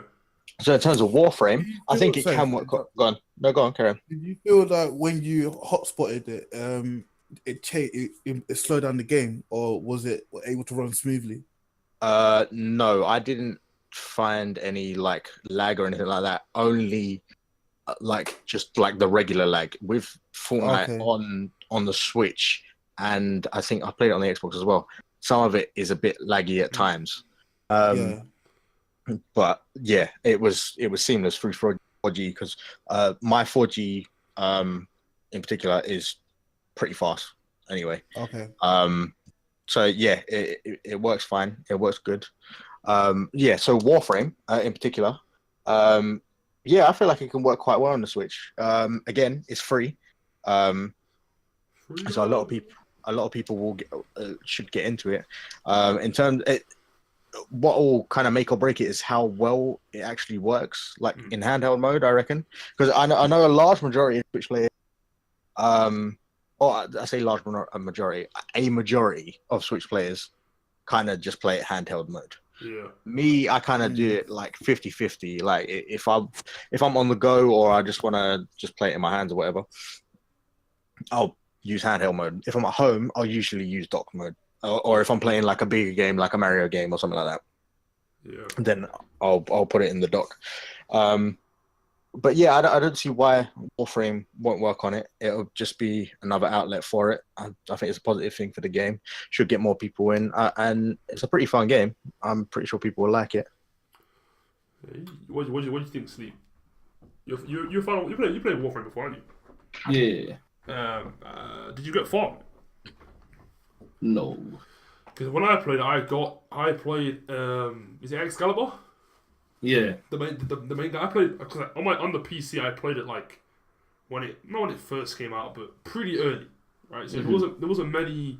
I think it was Excalibur. I think there was Ash. I think a Volt, the guy with the electric, and maybe Rhino. I think that was it. There's only like 4 dudes. I played it on the PS4. Gave that a go. I didn't play it for very long. Played it for maybe about an hour or 2 hours. And it's the exact same game. So you're right, Shumo. If they can get it to be the same, not the same, but at least somewhat of a close second, right? You get it to be a close. Yeah, right. If you get it to be a close second, I think it will be good. My main concern for this was like mobile hotspotting. How much is that going to take up? How long is it going to take for you to log in? Because I was thinking like unless you have a Wi-Fi place to play it, it's not going to really be that great. I'm not sure on how intensive Warframe is. I can personally vouch about mobile hotspots with multiplayer gaming. Okay. It's not that bad. And it doesn't take up a lot of data either. I was playing Battlefield 4 at one point, using my mobile hotspot, was playing for about 2 hours or so, 2 to 3 hours, and it only used about 260 megabytes. Did I ever quick story time? Did I ever mention the time where I was at uni, right? I didn't have internet, right? So, Oh my gosh. and I wanted to play ESO really bad. ESO is Elder Scrolls Online. Alright? I wanted to play ESO really bad. So like, I was just chucking O2. That was my mobile tab. I was just chucking O2 these bolt on, like yo, give me 10 gigabytes. Yo, give me 20 gigabytes. Like I was bolting these on. And I actually connected to my PS4 and playing it. On my PS4, wasn't really even that bad to be fair. I could get for maybe 2 gig, I could get like a afternoon session, play for maybe 4 hours, 3 hours. So Hearthstone, it's not actually a bad idea. I think it's good. It's good in a pinch. That's why I was giving you the example of like I played a game and it only took up like 10 meg, especially if you've got quite a good data plan. So for me, for example, I recently just upgraded my data plan, and I get 40 gig now. So it's not too much of an issue. But no, mobile hotspot, it works well. Anybody who hasn't played Warframe should definitely check it out. You can get it on like almost every platform now. Maybe not mobile phone. I'm thinking about getting back into it. It's good fun. Maybe the powered up crew will play it one day. We're still gonna play GTA first. We could do it. Oh yeah. Still gonna play GTA first though. GTA video coming out tomorrow. Don't know. Right. So Sleep. A couple of games coming out for the Switch, right? Talk about Yes. it. So Explain the to me. game. Yeah. So the CEO for Devolver Digital was saying how they are going to release a total of 12. Just this one developer said they were going to. Sorry, publisher. They said they were going to release 12 games in total by the end of the year. One of them most likely being Hotline Miami. There was another one I do not remember. On this thing, it just shows Hotline Miami. Serious Sam. Has anyone ever played that before? I know it, but I haven't never played it.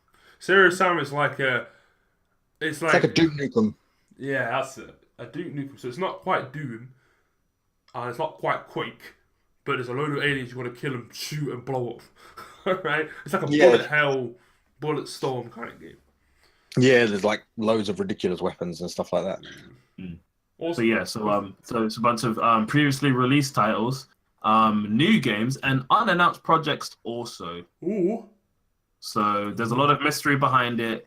There's not a crazy amount of information, but yeah, it's like there's a lot that's potentially coming, and there's a lot that's also coming that nobody has a fucking idea about, which would be fucking dope. Well, you know what, man? I hope some games do get ported to the Switch, because Switch is doing okay now.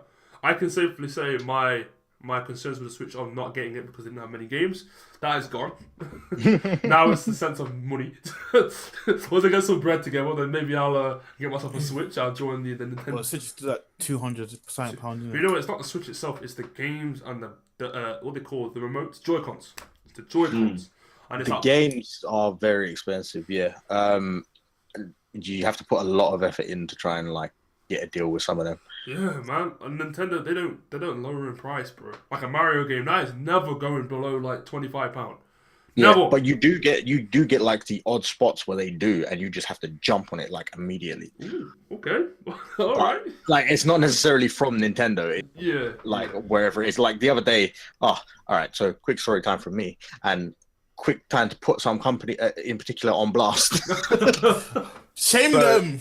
So one of the Switch games, Mario vs. Rabbids Kingdom Battle or something like that. Yeah. Went to buy it the other day. I saw a deal for it. It was $19.99 at Sainsbury's. I was like, all right, calm. Let me order this quick.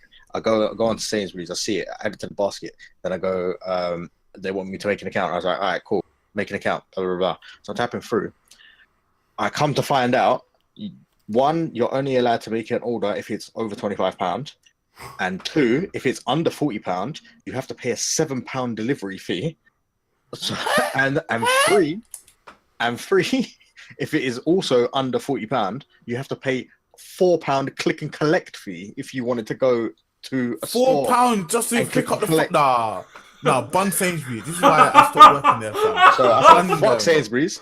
I emailed them. I said, delete my account. I just made this account, and your flipping prices are ridiculous for delivery. Fuck And blah, blah, blah. Sainsbury's, cuz. I said, delete my account. make life taste better. Shut They up, your food's email- dead.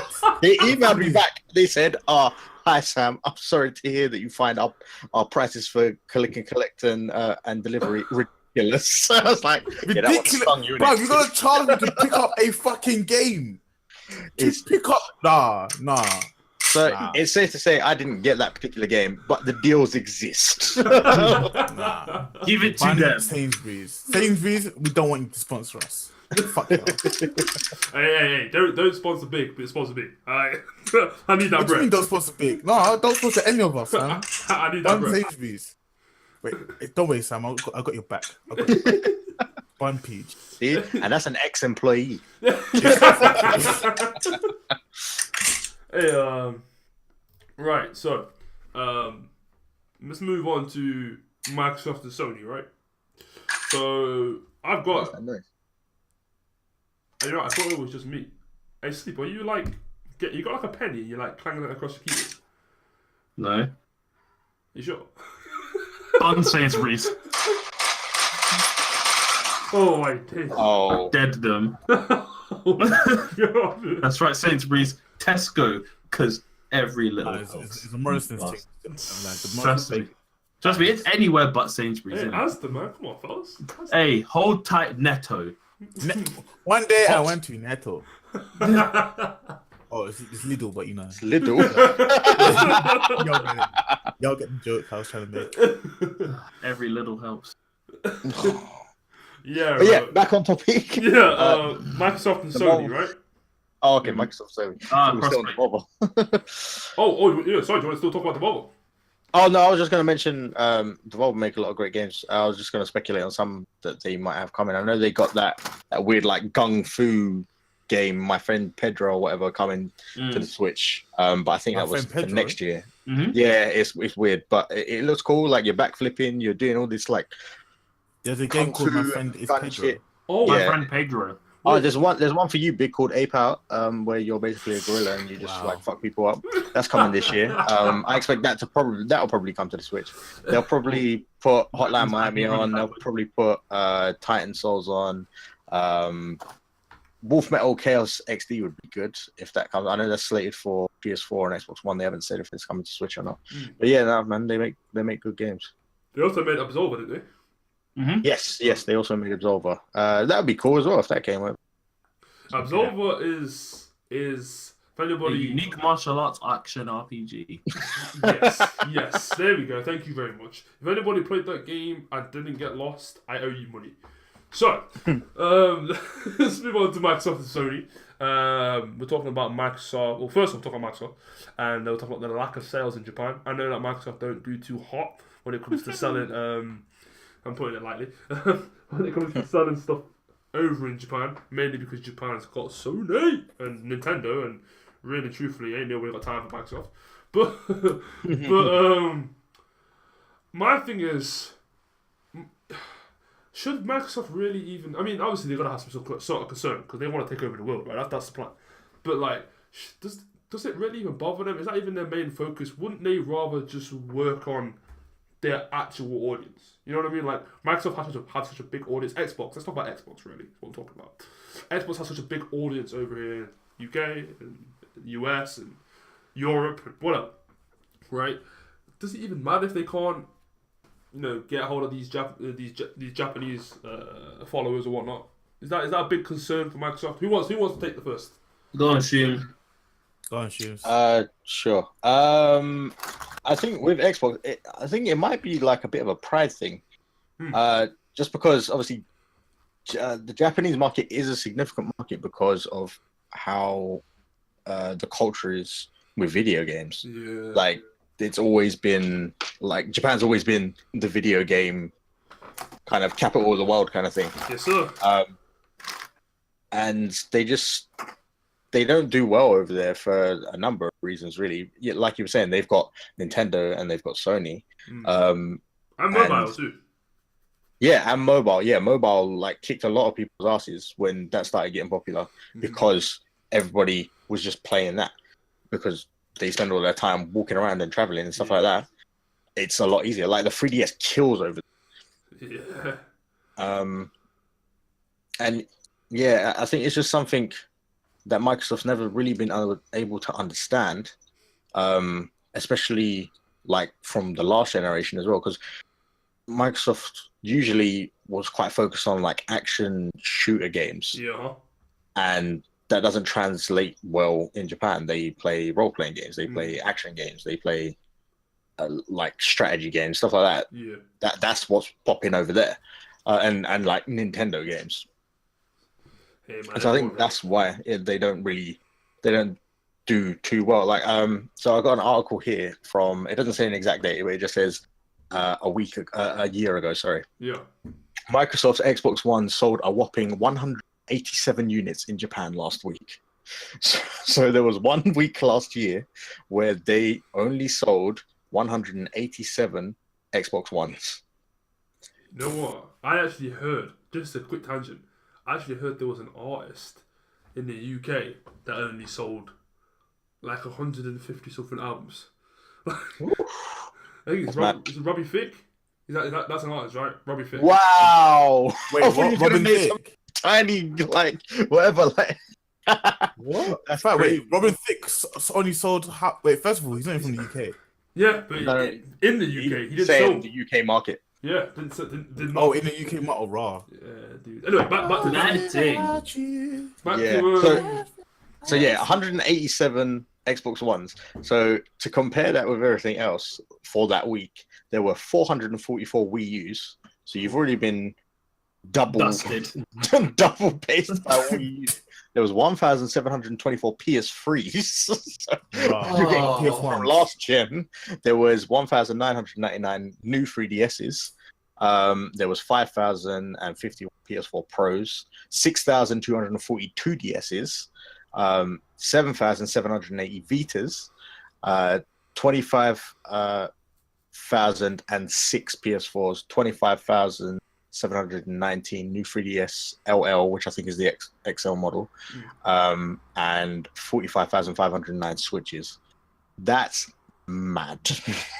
Like, that's how bad they do over there. And I don't know why they don't just concede and like you said, focus on their audience. Like, last generation, they had a big like grip on America. Sony's always naturally done better in Europe.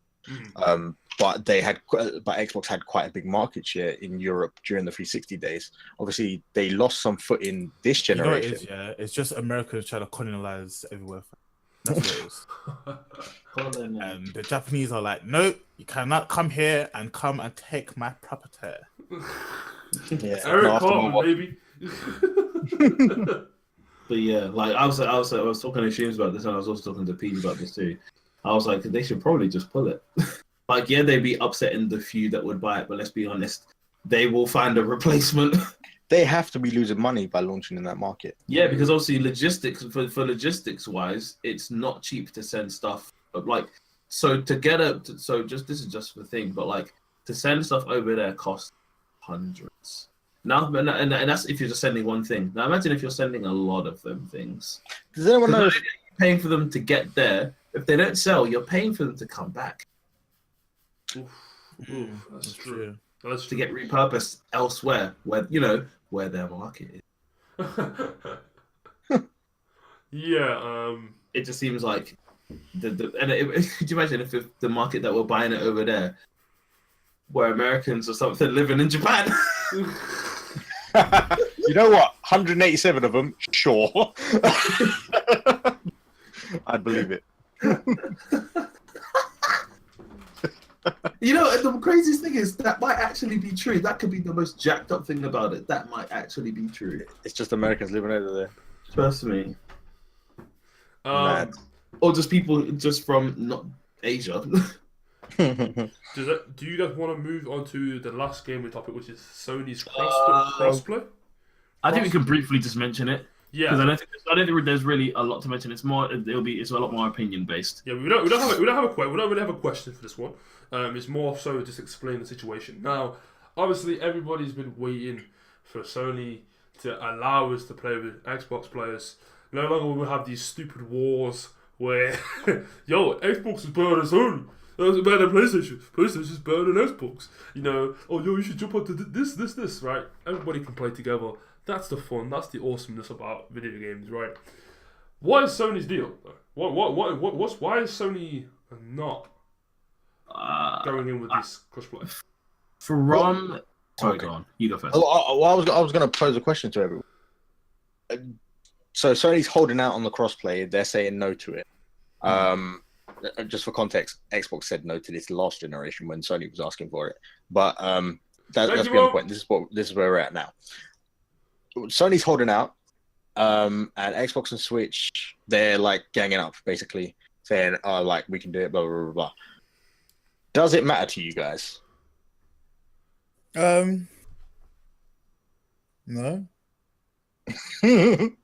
No, not really. Like, it would be nice to crossplay, like, but I feel like depending on the type of games, I know if you're gonna crossplay, what games are you gonna allow? It'll be the ones that are available on both. So like, Elder Scrolls or what the fuck is that? Sorry, ginormous thing. It's right. So the conversation. Give me a second. I'm just gonna go eradicate this. No, Okay. I think it matters to me a lot, and I look at it from like a gaming, like what gaming can become, because I believe the next generation of gaming is this idea of it's compatible with everywhere for everybody anytime. You know what I mean? That's what I don't believe graphics is the next generation. I think, or I don't really believe having these immersed stories in every single game or something. I don't believe that's like the next generation. I believe it's just accessibility, better servers, things run faster, things run smoother, better hardware. You know what I mean? Like more accessibility. Like I believe that's the next generation. And I feel like a good step is to allow these systems to play with one another. Now, is it fair? Because if you think about it, PC triumphants over. You play Fortnite with somebody on PC and you're on the bloody console on the PS4. You can't. There's just only so much you can do against them, right? So wait. So just for context, you can play against PC and mobile on you can. Yeah. I think that I can't see any reason. I don't see the point of not allowing that extra platform. Damn, Sleep, you really going to ham beating up whatever that thing is you're hitting. I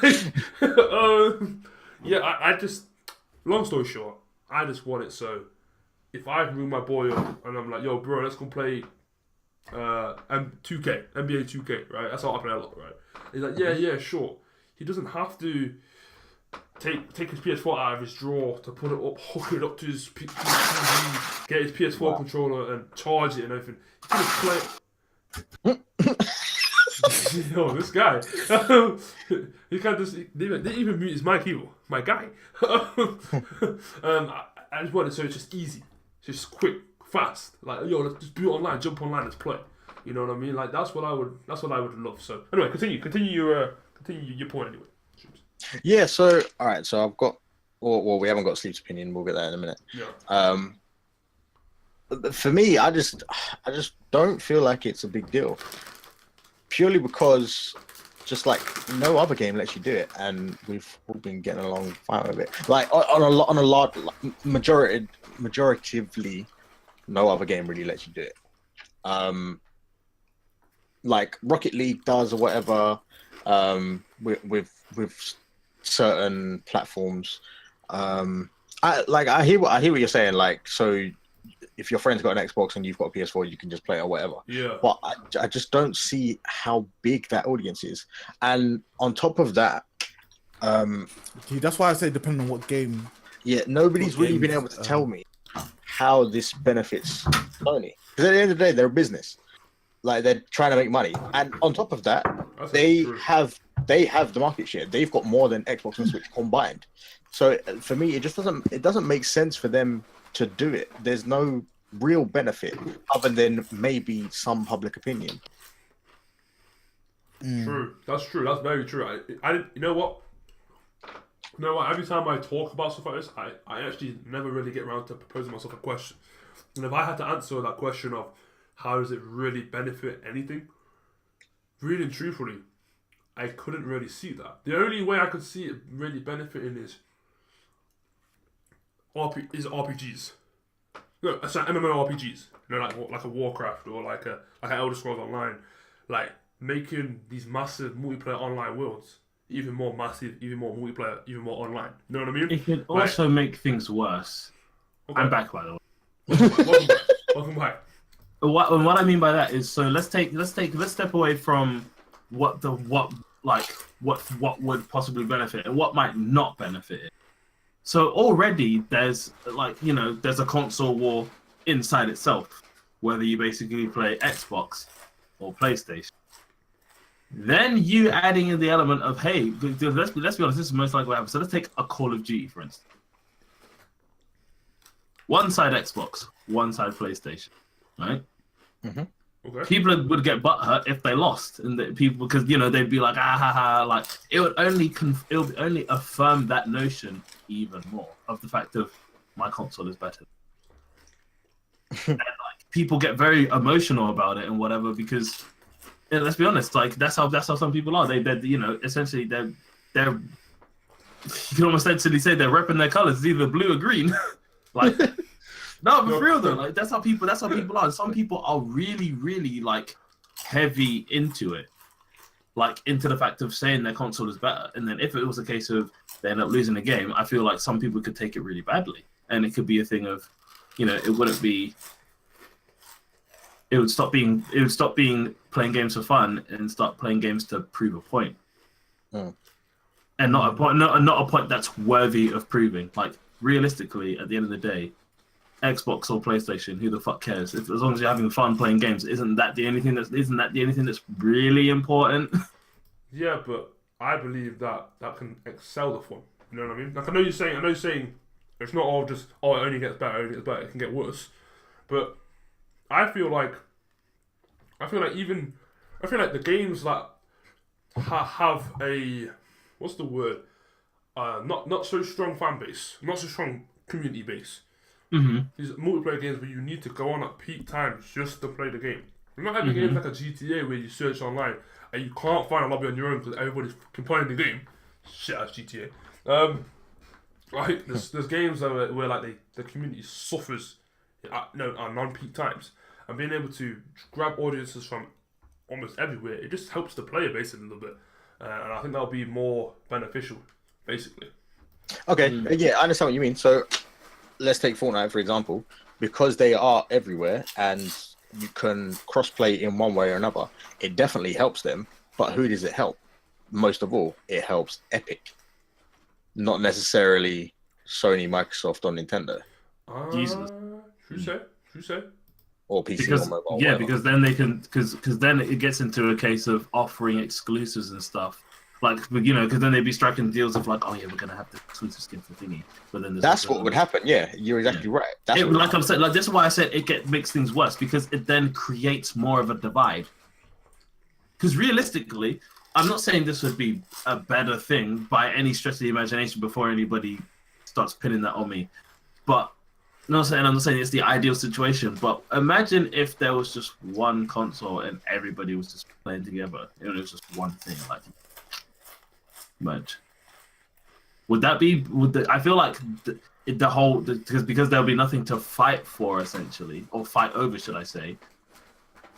Well, no, the fight would then go to the developers and the other publishers.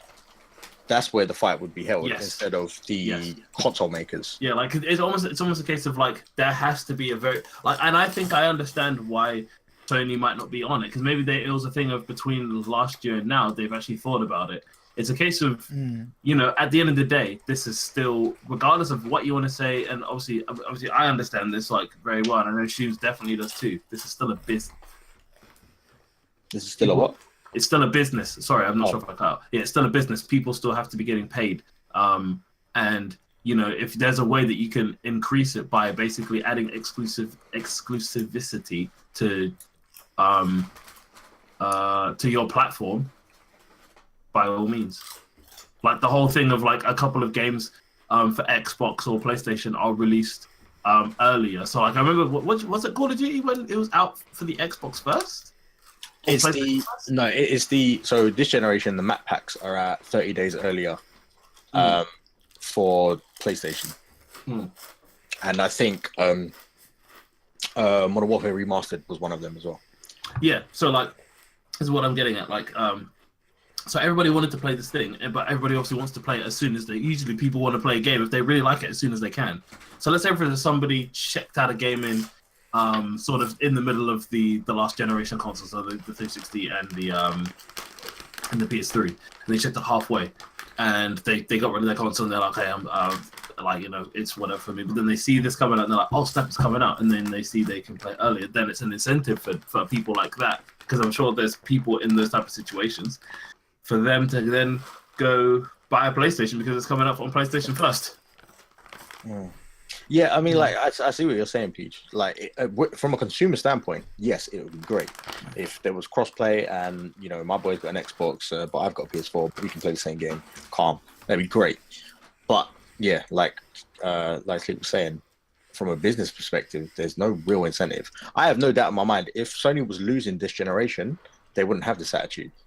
They would they would be doing it. Yeah, the only reason that Microsoft is doing it, I believe, is because they're losing. Oh yeah, like they let's be very honest, and we're going to go back to the origins. Xbox, see, it's not even Microsoft, because we're talking about the Xbox. The Xbox division, they lost from the jump, and you can't tell me otherwise.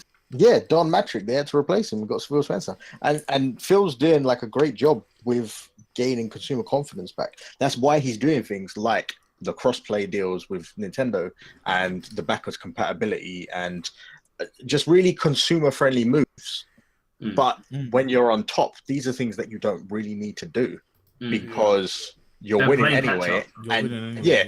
You're getting the sales. Xbox is playing catch up. If the shoe was on the other foot, which it was last generation, and Sony PS3 was losing, Xbox 360 was dominating, Sony asked them for crossplay. Microsoft was the one saying no, like I said in the beginning. So it's just funny how it comes around or whatever, but comes around full circle. Hey, the rubber band is on the other claw. Next gen consoles come out, they might actually implement it. So. Well, even like I'm very like with this is a completely different topic altogether. We can do something else about this at another time. We can do a follow up. Yeah, but I'll suggest this to the idea afterwards and before we actually announce it. But that's a whole different conversation about next gen, because I don't know. I can't think of what the PS Pro or the Xbox One X can do that the next gen can't do. That's what because I'm like, the PS4 Pro, as far as I know, the PS4 Pro and the Xbox One X can run 4K games. The only thing is it would run 4K games better. But at that point, if it's only going to do that much more, is that really a point? Isn't that much? It's like what more do you have left to do? I think you're tying it to like resolution. No, I'm not tying it to resolution. Like, obviously, it's probably smooth. I don't know if these things are running at 4K at 30 FPS or 60 FPS. I think the next gen leap is going to be more granular. So obviously, where we was like from like PS2 or whatever, or even PS1, like things went up exponentially, and on like an exponential graph, when you get closer to the top, the difference is the difference in the rise gets a lot smaller. Yeah, it starts to plateau. Yeah. So I think that's what's going to happen. Like we're going to plateau out, but it will be smaller things. So it'll be like better animations, more intuitive movement, and better, just all of that stuff, just more of it kind of thing. Better performance, better online capability, and all stuff like that. But that's what I'm getting at. That's what I'm getting, because the Pro is the Pro because let's take the originals of both. So the original Xbox One X, the Xbox One, and the Xbox One X, and the PS4 and the PS4 Pro. So we'll take the earliest versions and then the latest version. So obviously, there's performance improvements on the Pro. Like you and me can vouch for that. Like everything runs smooth. Like we've seen a Monster Hunter run on. Yeah, fair enough. We saw it run on a Slim, but it's practically just a squashed down original 4. Sorry, and it doesn't look as great. But with And the Pro, it doesn't play as well. It doesn't run as well either. yeah, exactly. And for me, I'm just so what you're saying is I understand, but I don't see where it's going to be so different. Because especially when you said animations, that just sounds like they could just overhaul the user interface if it's something where it's where it's a menu, or it's something that's something where the people who are developing the game would then step in. It doesn't seem like something that seems like a hardware issue. Well, no, yeah, it is a hardware issue because the developers have more to play with. Mm-hmm. No, I'm not denying that. But what I'm getting at is the fact of you're saying animations. Animations is just movement. It's taking one. It's because an animation for like a walking thing. Let's take one walking thing and then you just slightly tweak it. Slightly tweaking it to make it either more realistic or whatever doesn't actually increase the. Are you talking about frames? No, I'm talking about memory and how much because that's what it really boils down to when it's animations, because it's if the character's doing a lot, because if it's the thing of if they're gonna start adding in like really fine details, then obviously yes, it would tax the system a little bit more. If that's what you're getting at, then that's less of a animation thing and more of a graphical output thing. But animation. But what I'm getting at is the fact of like I personally can't see. Like you said, it's definitely going to plateau out, and like you said, it's definitely going to be fine things. But I don't think it's going to be one of those things where I'm going to look at my Pro and go, it's time to get rid of it. I don't think the difference is going to be that big, personally. Right. Okay. Fair enough. Does anyone else want to add anything else on the gaming topic before we move on to the entertainment? Video games are amazing. That's it again, Big. No, I'm good from my point. Hey, I'm good too. Shoes, you good? Yeah, I'm all good. All right. All right. We are almost reaching our 2 hour mark. Once we reach 2 hours, I'm gonna be like, whoa, 2 hours. But yeah, entertainment. We're gonna be talking about Big Nasty first. Now, for those, Yes, Base Defense League Winning. does anybody want to explain to the viewers who Big Nasty is? Anyone want to give that a go? basically. bruh. Basically. Oh my days! Can you not? Basically, Big Nasty is big. You should let Big do it. They got the same name. Oh my lord! Go for it, Big. Right, you might as well carry on, man. If I were you, I wouldn't have that. Are they both not named Big? But are they both nasty? You know, no. Big Nasty is basically a grime artist, Wow. and Try to add shots in that. he's got himself a TV show. Yeah. I'm so anticlimactic. Oh, No, no. Right, so Big Nasty got a new TV show. It's called You know, it wasn't Rapper. anticlimactic when your God of War save got deleted. How Oh my about that? days. Damn. Ryan, come down here and bag him in his jaw, bruv. Don't worry, I'll delete that too. I'm a bus judge on you. What? What? I'm a bus judge. That's you're going to excuse me. Judge. Oh, Days. bus judge. I'm just gonna kind of just talk about Well, Big some of Nasty's this new judge, show called Rapper to Report. I'm No, gonna send you to Penn. What's man take your cornbread? What? Is my name PowellGuyGaming? What? Oh my gosh! Yo, I'm entertaining this nonsense. I get that out of it. We're being serious now. Okay, yeah. So Big Nasty got a new show called Rapper to Report. He's partnered or sponsored by I think 888 Sport. He's basically taking his kind of grime artists, kind of like London lingo, and you know his funny comedic side, and bringing it to daily reporting, like daily reporter tasks. I watched episode 1 to 3.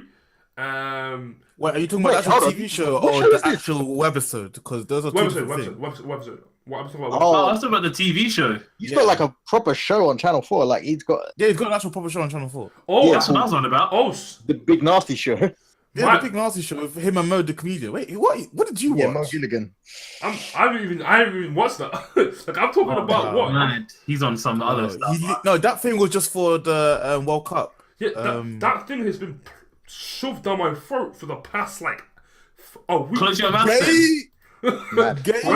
Let me I've never explain. really seen it. Let me explain. Shove down your throat. I don't know you like to like that. Okay. First and foremost, calm yourself. Second, I don't have ad block. All right, on Google. Okay, so I get adverts running on my on my Chrome YouTube all Why don't the you time. have? The reason why I don't is because like YouTubers need the monetization, and I feel kind of rude. Just I'm a YouTuber, man. I don't want to, I don't want people to do it. All right. Nah, ban them, fam. They've made it already, fam. Okay. Wait, but hold on. I swear it doesn't matter. I think a conversation for another time. The point is, this 888 Imagine Sport. watching adverts for no reason. This 888 Sport has been shoved like all the time. Every time I have a run, yo, I'm big nasty. 888 Sport. I'm like, yo, this guy, get off my screen, bro. So right, so that's what I was talking about. Back and get off the screen. In this guy. Always trying to set me up. So Should never let Big Nasty inside. Just let the hand just. Hey, let Peach finish this. I'm gonna let him get to it. I'm gonna briefly talk about it. I want you guys to talk about the actual show because I never even heard of the actual show. Long story short, he's doing little web episodes. Unfortunately, not doing too great. The first one got like 1 million views and 100 likes. So, Raw. Mad. not dislikes. There's not many dislikes. There's just no likes. Yeah, just 100 likes, Yeah. 1 million views. That's a weird conversion. So it's doing very, very, very bad. Big Nasty, I'm hoping your actual show is doing pretty good. Does someone want to tell me about it? Tell me and the viewers about his actual show. It is hilarious. Okay. What does he do? Yeah. And the thing is, yeah, they were roasting like the first episode. Him and Mo Gilligan were roasting the actual like cast, not cast, but the directors, saying that how the directors try to take away how they wanted the actual show to run, and they were like, oh, these white people just pissing me off, man. Like, how you gonna try to tell me how to make a show for black people when you're not even black? It's like, Damn. ah. Wait, so is that what he does on the show? Does he just roast people? No. So he does. So all right. Basically, it's a late night show. Okay. Cool. Obviously quite comedic or whatever. So imagine like Graham Norton show. Yes, guests come out and talk to them, make fun of like stuff they do and some of their clips, stuff like that. Just talk to them, like have like a fun conversation with them. There'll be like dance bits, there'll be performances, stuff like that. It's a late night show. So there's been 2 episodes out so far. First episode he had Ed Sheeran as his biggest guest. He also had an actor from The Handmaid's Tale, and But him and Ed Sheeran are bedrooms anyway.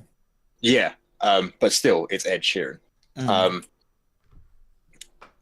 they had the choreographer of the This Is America dance video. And for that segment, she taught him and Mo how to do like some of the dance and stuff, and he dressed as Gambino by taking his shirt off and dancing. It's a good time. It's funny. It seems authentic. He threw out a stat in the last episode saying something like 300% more black people were watching TV. That's it. There you go. And yeah, when I first saw the show, it did shock me the amount of like black people that actually came out to the audience, because you don't see that on TV often. Yeah. And it's on Channel 4, and it's not like a little program. It's not like some Vice.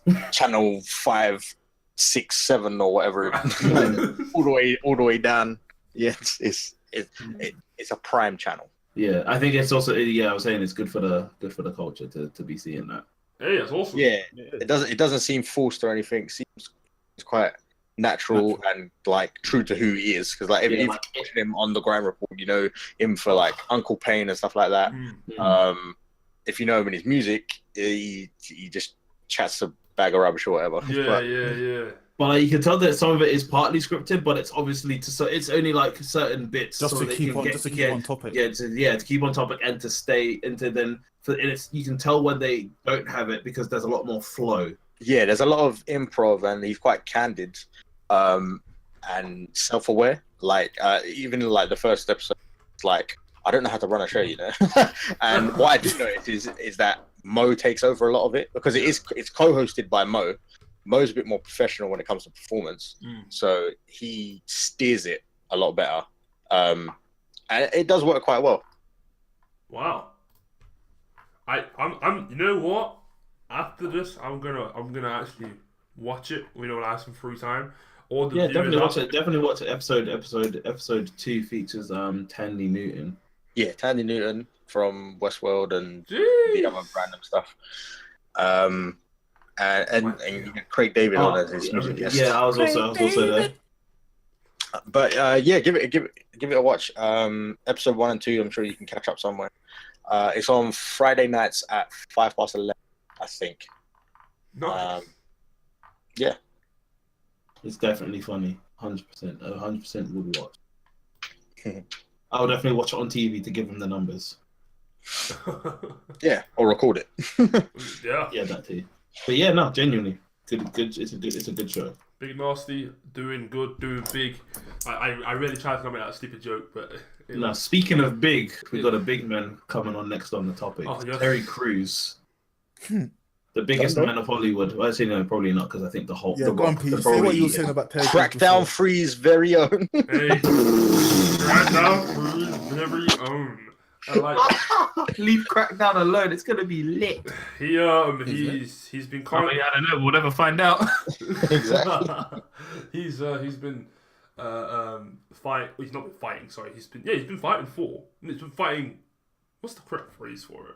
Anyway, point being is he's been speaking out. He's been speaking out about the sexual assault case that he had. I believe it was in 2017. It was a while ago. Essentially, somebody who was the person that assaulted him? What's it in? Wilstein? Harvey Weinstein. Right. I don't think it was him. Oh wait. Yeah, it was. What? He was the one who did it to Terry Crews. Yeah. So. Are you sure? I believe so, or he was some. Yeah, no, it was like Terry Crews was like, yeah, this is the guy who tried to come up on hole. So before Big decides to tell the false lies, the false lies. Terry Crews basically got sexually assaulted. A guy grabbed Terry Crews' man paws, right? Grabbed in front of his wife. Right, in front of his wife. I shouldn't laugh, it's not funny. In front of his wife, and Terry Crews didn't respond how I believe maybe 70% of the world probably would have responded, which would have been like, yo, hold this fist, right? You know, he didn't punch him or whatever. He just backed off and was like, whoa. What's going on? You know what? Sorry, just to interject. I think actually a lot of the world would actually have responded by not responding. No, I think what? I think if somebody grabbed me randomly, the first violence is the first. Are we talking about it if it's specifically a dude? Yeah. Okay. Yeah. Even if it's a woman too, I'll be like, "What are you doing?" Push them off me. Look off me, bitch! I don't know who you is. Get off me, damn. Get off. No, but yeah. So somebody basically followed him, and he's been recently coming out and speaking about it quite a lot. He's actually been I think a short clip, about 12 minutes, was showing him exposing Hollywood. Basically saying that like in Hollywood, this type of things happen all the time. It's like a culture thing for them. They don't see nothing wrong with it. The whole sexual assault thing between both men and women. It just seems like how much do you really want this role? Yeah, no, seriously. He talks about that, and he basically he's using the Me Too movement to empower his voice. If anybody doesn't know what the Me Too movement is, it's essentially a way of having your voice heard for any sexual harassment that has happened to you. I don't think there's even doesn't matter how long ago it was, actually. I don't think there's actually a date on how long ago it was. Right, so with the Me Too thing, I think with the Hollywood stuff, I think it was a different thing. I think it's the Time's Up thing. The Me Too thing, I think, was specifically for women in just general life. Like catcalling, sexual assault, sexual harassment, stuff like that. With the Hollywood stuff, like the Terry thing, I think that's attached to the Time's Up stuff. Because he actually mentions the Me Too thing, and the reason. The reason why what he says in it, he's basically saying like I said, this naturally happens, but a lot of men don't speak out about it, and I think because of that, he references the Me Too thing. I don't think he's not necessarily. He does seem like he's part. It just seems like he does want to help that movement too.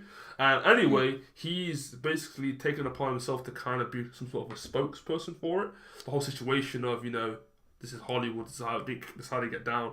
And there's plenty of people that have been sexually assaulted. And he even says that although he's not actually sexually assaulted anybody, he has witnessed it happening and not done anything about it.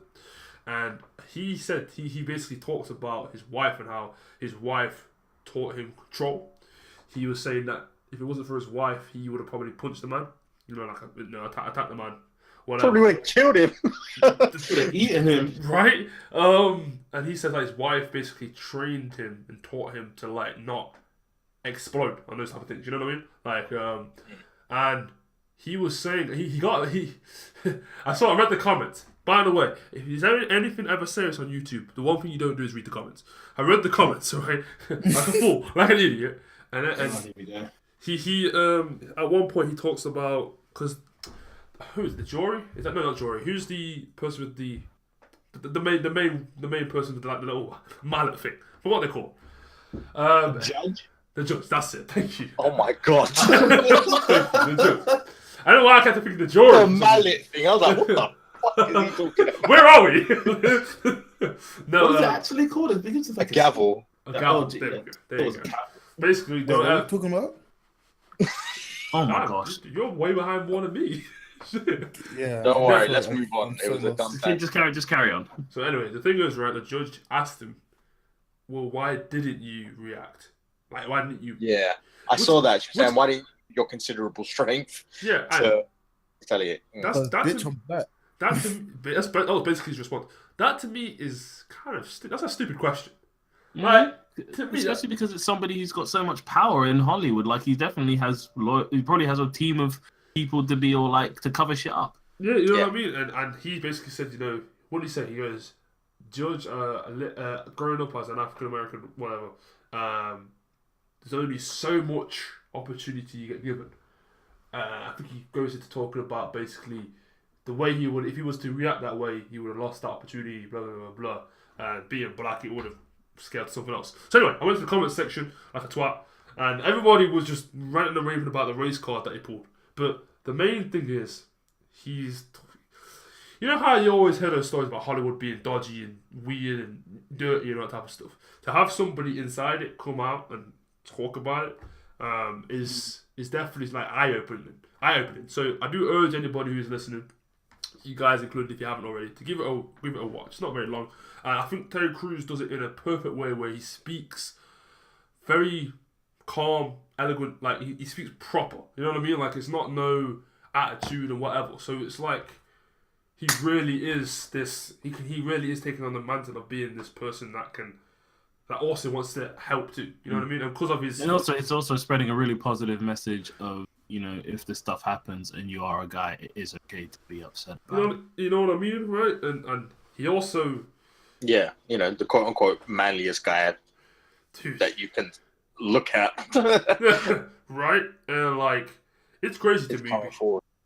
It's crazy to me because when I saw it, I was like, when I listened to it, because I said I probably listened to it, I was like, yo, that's insane to me. Terry, you a big dude. you're a big dude, man, and like, kudos to you, man, for not reacting how, like I said, 80-70% of the population would have reacted. You could have crumpled him up and chucked him like a frisbee. Like that's the reality of the situation. But I was thinking even like that situation, you're stuck, man, because you're there with an event where there's other people there too, and they're probably all going to cover it up. So, or put a bad name on you if you do react in a way that isn't through the legal system. You know what I mean? And I think he definitely went ahead and done the right approach, basically. I don't have any questions for you on this topic. It's more just me stating it. I want to move on to the next topic because I know we are starting to run short on time. Indeed. TanaCon. I'm hoping I'm saying that right. TANA-con. Or TanaCon. TanaCon, right? It's a YouTuber. So not TanaCon. Tana something. She's a YouTuber basically, and she was unable to get a booth at VidCon. So what she decided to do is host her own version of VidCon, which she then called TanaCon. And with that, she hired and invited a bunch of people to the venue. And it was going to work just like VidCon. You know, YouTube is there and there's a few games and whatever. You do whatever. It's like an event. And what she had ended up doing was she was told that the venue and accommodation would only safely hold 1,000 people. She invited, I think the number came to 4,000 or 4,000. Oh my days! So these people. Anything that happens to her, she deserves it. The topic done. So she rolls up. Also, all the people roll up, and she's charging them $60 a pop. So you're making bank of that. I'm not gonna do the math, but you're making bank of that. Hey, no, I rate this woman, fam. She was like, "What? You don't want to invite me? Banya. I can do it myself." I mean, I understand that, but I mean, if somewhere's supposed to safely hold 1,000, and you decide to invite 300 more percent of that, she's like these fucking airlines that book seats just so they can cancel them on the day. Yeah, assholes. But look, it goes further. The 1,000 safety rule regulation that they had, health and safety regulation, was supposed to have 100 security guards to accommodate it. Obviously, if it's 5,000, she would need more security guards than that. But she couldn't even reach the 100 security guards she was supposed to have at the venue.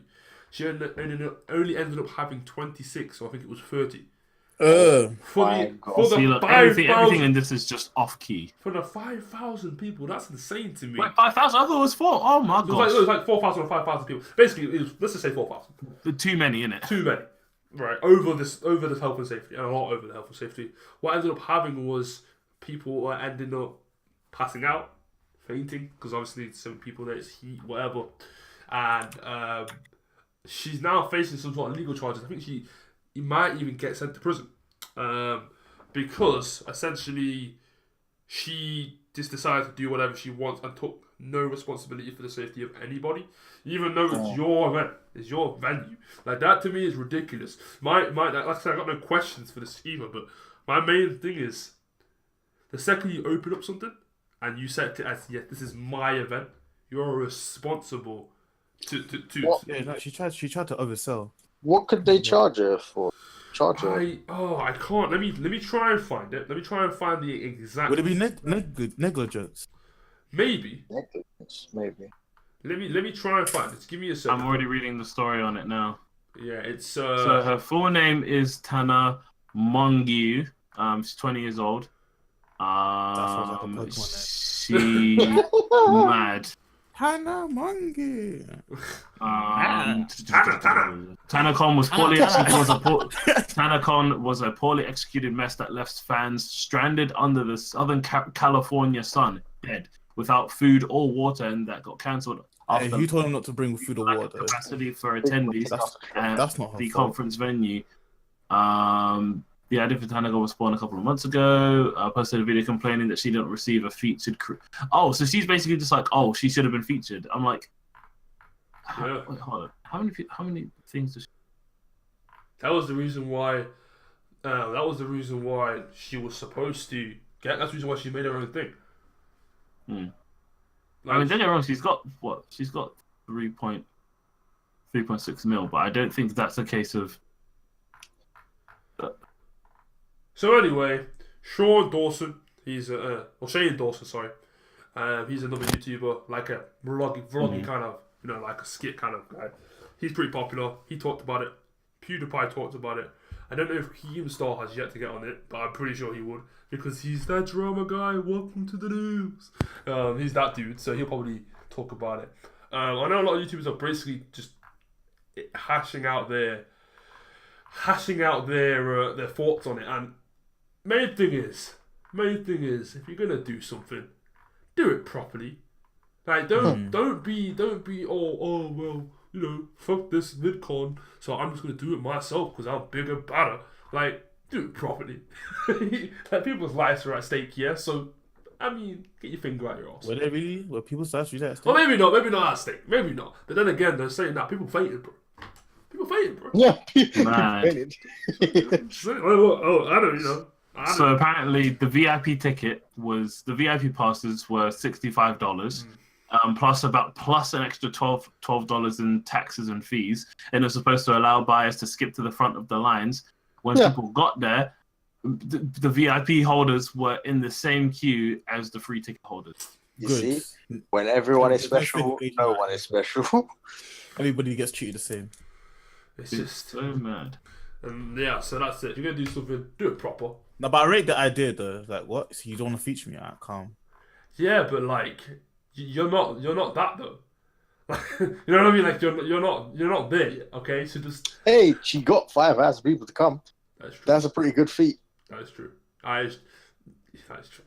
So moving on to the last. That is so mad. Moving And on. that's just for her. Yeah. Moving on to the last topic.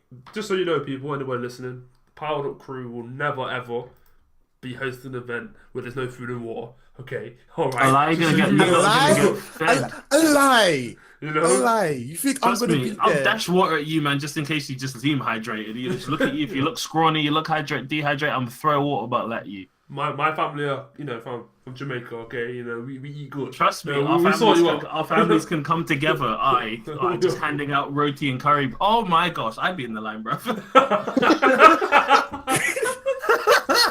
hey, our events would be so wavy. All right. Watch me run over. Actually, no, later on. Trust me, PowerCon. Oh my, see, look, that even sounds done. Hey, you hear it here first. You heard it first. Hold on, let me just double check. There's no PowerCon already.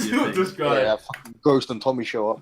Oh my days, there is not a PowerCon. Oh my days, there's something called an electrical connector, but that does not matter. PowerCon it is Electrical official. connector.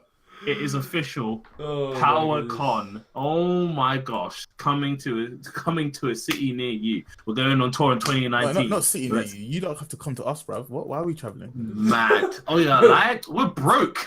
Here you go. Oh my days, come.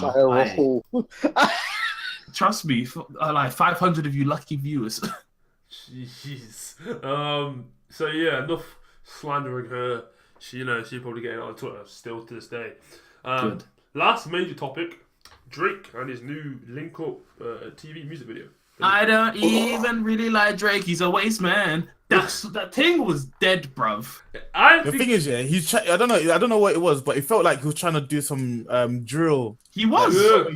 What do you mean you don't know what it was? Maybe it was his cadence, slang, and the beat, and the fact he's on Link Up TV. Dead, I'm not even gonna try and front. I'm not even gonna try and lie. But it got He 2 was on some million Glock views in a in 8 hours. I don't care. It's just people are thinking just because it's Drake. People literally, fam. People are riding him hard just because it's Drake. Fam, I still haven't heard a reply to Pusha T. Ah, I'm upset. that was the reply. I watched it, and the immediate thought was top beg, bruv. Yeah, Trust seriously. me, he needs to leave us man alone. Like, I don't think you understand. People who actually are down for grime or whatever, because there are people who are new, who are really, really, really new to grime and only just getting into it. Like, some people who are into grime don't know about Murky Ace. Hold tight, Murky Ace, fam. Give me an instrumental, regardless. It's not even just a grime thing. It's just the UK thing. He's been trying to ride it for the longest. I don't know why he's coming so hard. Like, the first line is something like, "You already know how the pagan chit chat go." You have never said that in your fucking life. What are you talking about? A lie? You are one of the pagans with the chit chat though. I listened to it 3 times. Bruv. Bro, I listened to it 3 times in a row to try and catch a vibe. To at least try. I thought, let me at least give him. I'm surprised you didn't catch a case of suicide, bro. No, jeez. no. 3 times in a row. So yeah. You already know how the pagan chit chat go, innit? You know what's crazy? You know what's crazy though? Like, Go on, tell me. you know what's crazy though? It's like I actually don't remember a line. You know when something is so dead that you just don't remember. Well, sorry, you don't like something that much that you just don't remember even what's going on. There's things that are dead that I like in it, but this was just dead. Like it just this made me concentrate listening to Little Pump. Like that's how bad it was. It was what? Sorry, you blanked out. Concentrate Oh. listening to what? To listen to Little Pump. That's how bad it was. I was like, yo, am I making that conversion? That's what's going down. No, it was Drake. You know, look, thank you for trying. All right, No. Don't thank him. Nothing, bruv. Look, regardless of what it was, it could have been a song. Why are you here? Lie. Why are you here? Away. On our channels, still trying to beg it with us, man. I know a lot of them accepted. Skepta, CryptoCoin, the Storms, all of them. They all But accepted. Skepta's a nitty though. Do not care. Nitty, like, man. Yeah, go nitty. away. Don't do Skepta like Nothing that. that you do. Toombs, is Skepta a nitty? No, Skepta's a full-time nitty now, bruv. Have you not seen his Nah, fucking it's not, man. bruv? Big. You need to stop. He's a full-time nitty. He's not. Like my Bruv, sources we are know Toombs. We know nitties who have been with him while he's been nittied out. You already know how the nit go. What are you talking about? You already know how to nit. Well, what nitties are you talking about? Her name is it rhymes with snow. Not snow. Wait, Swear down. Swear down. Rhymes with. No, I know who you're talking about. But I'm saying, swear down. Like, did she actually Oh. confirm this, or was she just chatting shit, or are you just man chatting shit? No, I believe her. Like the guy goes to the same place as she goes, and I've seen him on her Snapchat. There you Hey, go. big is having a crisis right now. The son, like, raw. He's a nitty. And that's why I think you broke up. Bruv, have you not seen him? Just how he's been moving. He's been moving. Bruv. Bookie, Oh fam. my god, just all of it. He's a bit much right now. Go watch that Look Alive video again with him and Suspect and tell me Trust he's not me. me. Fam, he's Yeah, but he's gained weight, a lot of weight. Hold on. You I see know what he he's lost talking all the power. about In that someone GQ snorting his magazine Charlie. with, Nah, he's still skinny, bro. Naomi Campbell. He gained a lot of weight. Nah, he's still No. Here's the thing, yeah. You see Gigs. You know he was talking about who snorted my Charlie, bruv. He was talking about Skepta. I think he was talking about your friend, fam. Who? Oh my gosh. Let's talk about both of them. Fuck it, I don't care. Nicole. Talking about Wow! Oh my gosh. You know what? Nicole. Talking about Nicole, bruv. Oh my days. Pull the plug! Podcast done. We out here. Remember, PowerCon 2019. I know, we're finished. We're finished. No, does anybody want to say anything else? Because I want to finish off with one last point. I want to finish with one last point if anyone else is done. Yeah, go for it. The last point is coming home. That's it. Oh my god. It's coming home. It's coming home. That's Tell it, the people. world it's coming home. This guy remixed it. All the pain of yesterday. No, but power is up the viewers. way. Power up viewers, thank you very much for being with us one more Sunday for about 2 hours plus. It's always fun. We'll be back next Sunday with more gaming and entertainment news. If you haven't already, subscribe to these guys, Big Imperial, Shumo, and Sleepless Elite. Don't forget to subscribe to PGG also. Don't forget that. Yup. PowellGuyGaming, aka Still Girl on Twitter North, aka. Wait. What did you say? AKA, I'll put a Quaalude in a bitch's drink. Damn. Mad. Well, AKA somebody. Bill Cosby's apprentice, Oh, aka bro. I'm not AKA racist. Bill Cosby. I'm not racist. aka fuck that bitch, I'm not trying to rape you, your butters. Oh my goodness, man. AKA, she got some dirty backmore. What? Wait, hold on. Who are you talking about? Because to me, you're talking about someone else Specific. entirely. You know what I mean? Alright, people. Thanks for watching. And until next time, enjoy the rest of your days. And like I was saying, For real though, PowerCon 2019. This guy, Gonna man. be lit like. Man, I'm stopping it. Okay, I'm okay, stopping the not, recording. okay, not 2019, What? but PowellCon it will be coming soon. 2019. Who is paying for this? Man, I'm stopping the recording. Get out of here.